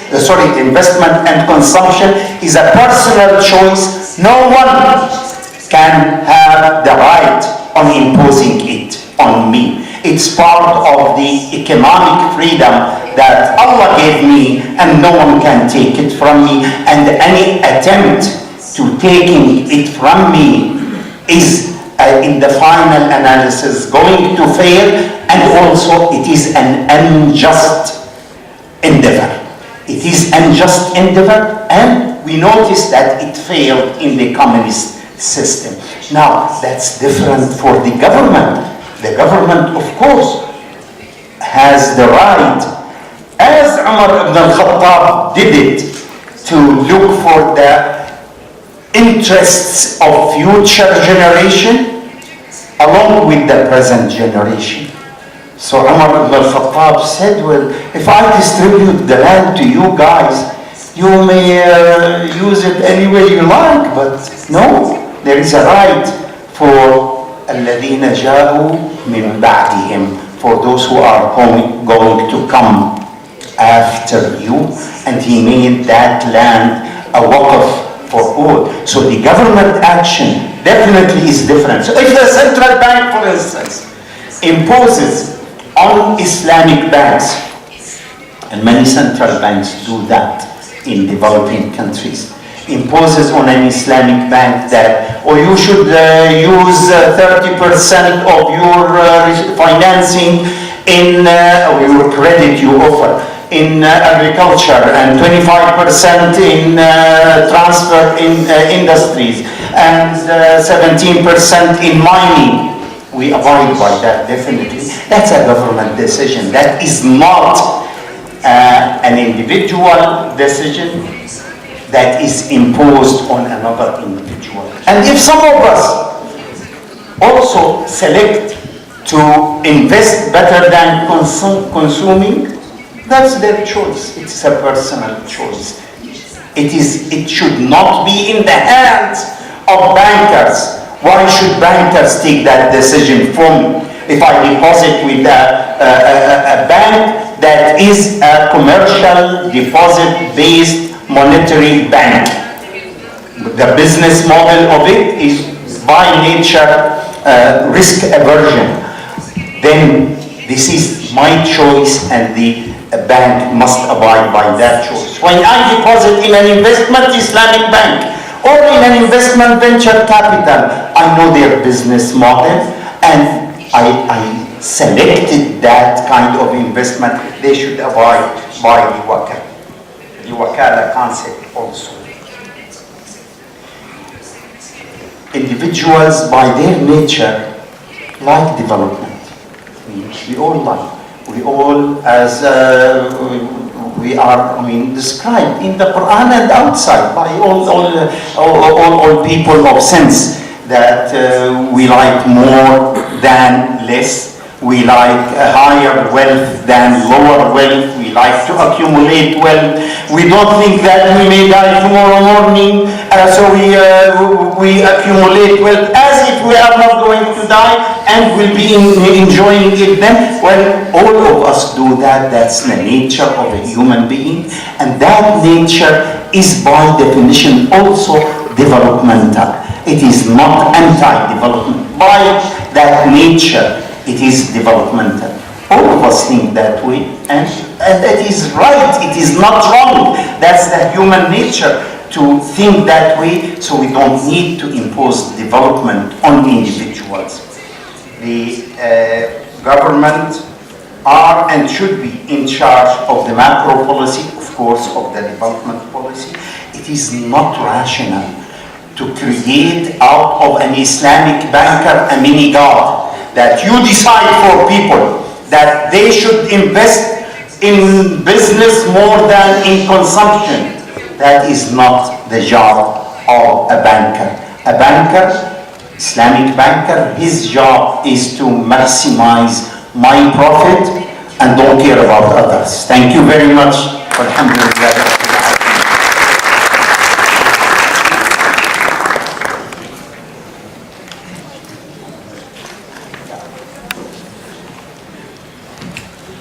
Değerli hocamıza teşekkür ediyoruz.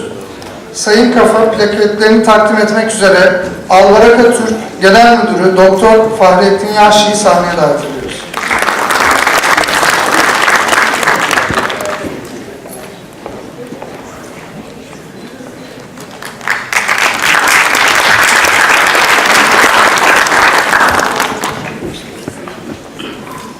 Değerli misafirler, Kongrenin açılış bölümünü tamamlamış olduk. Programımız saat 14.30'da katılım bankacılığı, durum tespiti ve geleceği başlıklı açılış paneliyle devam edecek.